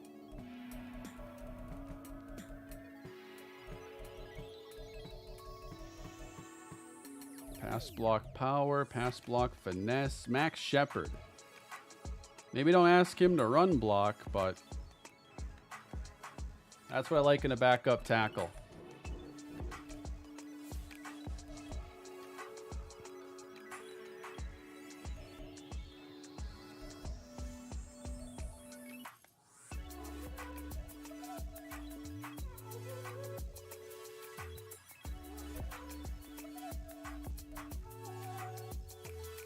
He can run and he can hit.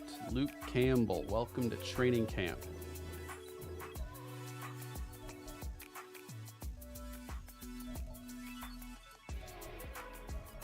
I would like to find maybe a high zone guy.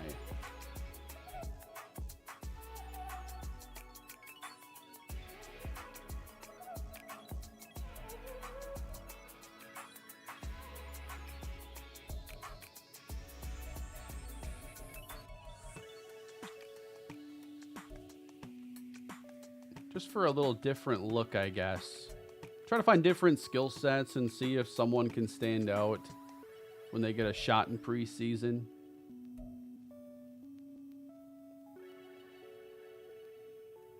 I'm going to go Brenton Basket. I like the size. A little bit better zone than man, but they're both at least in the 60s.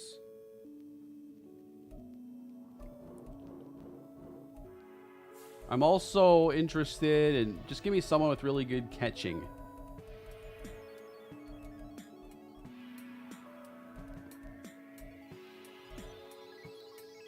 George Adams, 66 strong safety.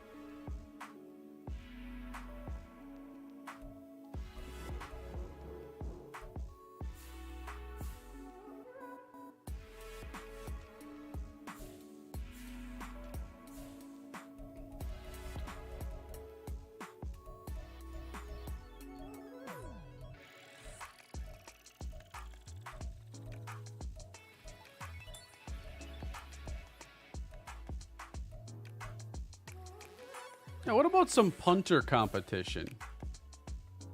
I feel like we don't have the best punter. And you're telling me Michael Dixon's available.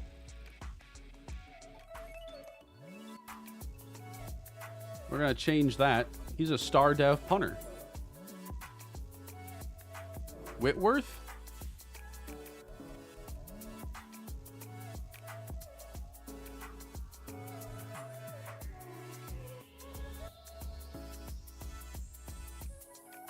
Generational punter. All right, never mind on Dixon. Undo. I'm taking the rookie. I didn't even see that.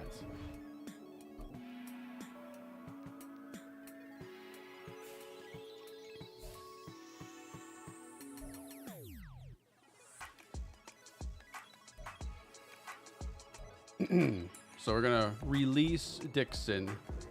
And we're going to run our punter competition with Lamar Whitworth and Jack Becker. It's an SC. Oh, I thought it was just Florida.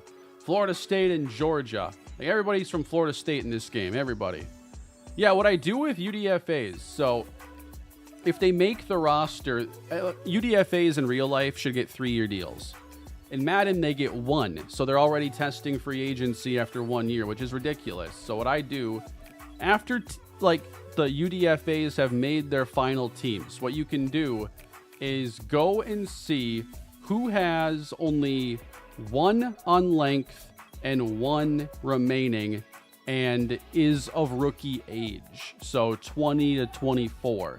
And that's going to tell you, all right, this guy must be an undrafted rookie. And so you just click in to see, are they a rookie? Yes. So if he makes the team, it doesn't actually take that long if you do it from the salary menu. If you just do that, if you look for only 1 length, 1 remaining, 24 or under, and then just click in and see, okay, are they actually a rookie? Because it's not a guarantee. They could be somebody that slipped through the cracks. Or the thing too is if a team releases one of these UDFAs and then is signed later, they're going to be back to that 1-year deal. I don't change everything like that because it's too much to keep track of. But after we have final rosters set, I can go here and give all those guys 3-year contracts. That's something I started doing here with this game. And I do it for every team.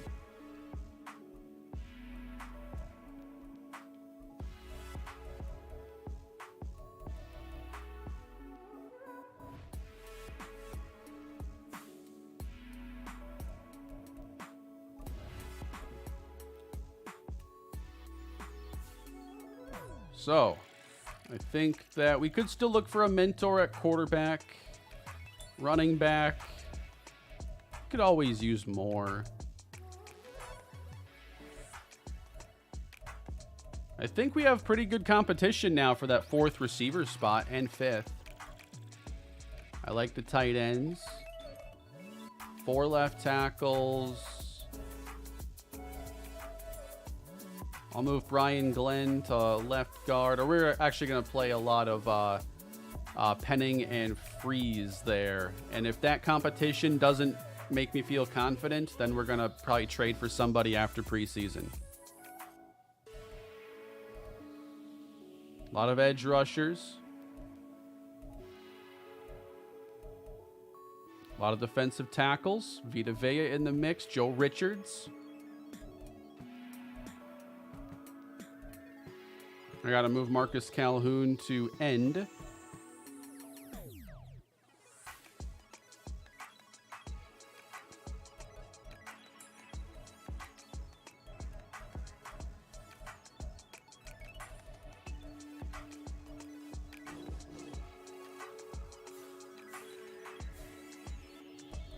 Now he's up a little bit.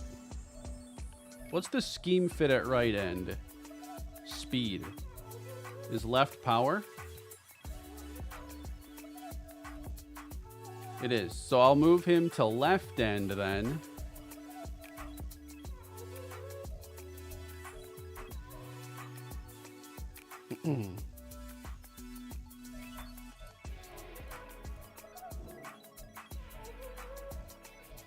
Oh, I can't put a space for junior. That's annoying.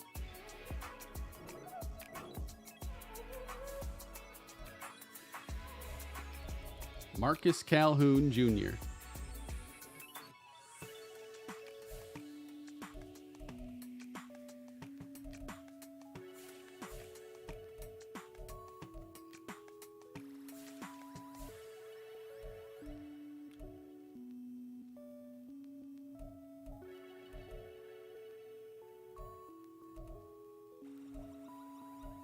Very exciting. Didn't cost us any future picks. You know, when I started this stream, I thought we'd be using the 9th overall pick to land a veteran edge rusher. And instead, it ended up being our 2nd round pick in a package. We still spent number 9 on a good player and traded up to take a really good safety through, you know, we did a couple different trades. Using Luke Rowe and James Bolden to help us, I think, upgrade this roster. So I'm excited to see this team now in year 5. We were searching for the final pieces today. Have we found them? Is this now a team ready to compete for the playoffs this season? We sure hope so. And no, this is not fully updated here. Like, consider Penning maybe as a starting guard after we do the competition. We'll know for sure. But I'm excited to see if this works. I think we definitely made some big upgrades today. And stay tuned to see if I end up streaming preseason this week or even the Cardinals franchise spring training on the 2nd channel.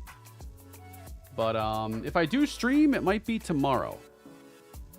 We'll have to see how tomorrow goes.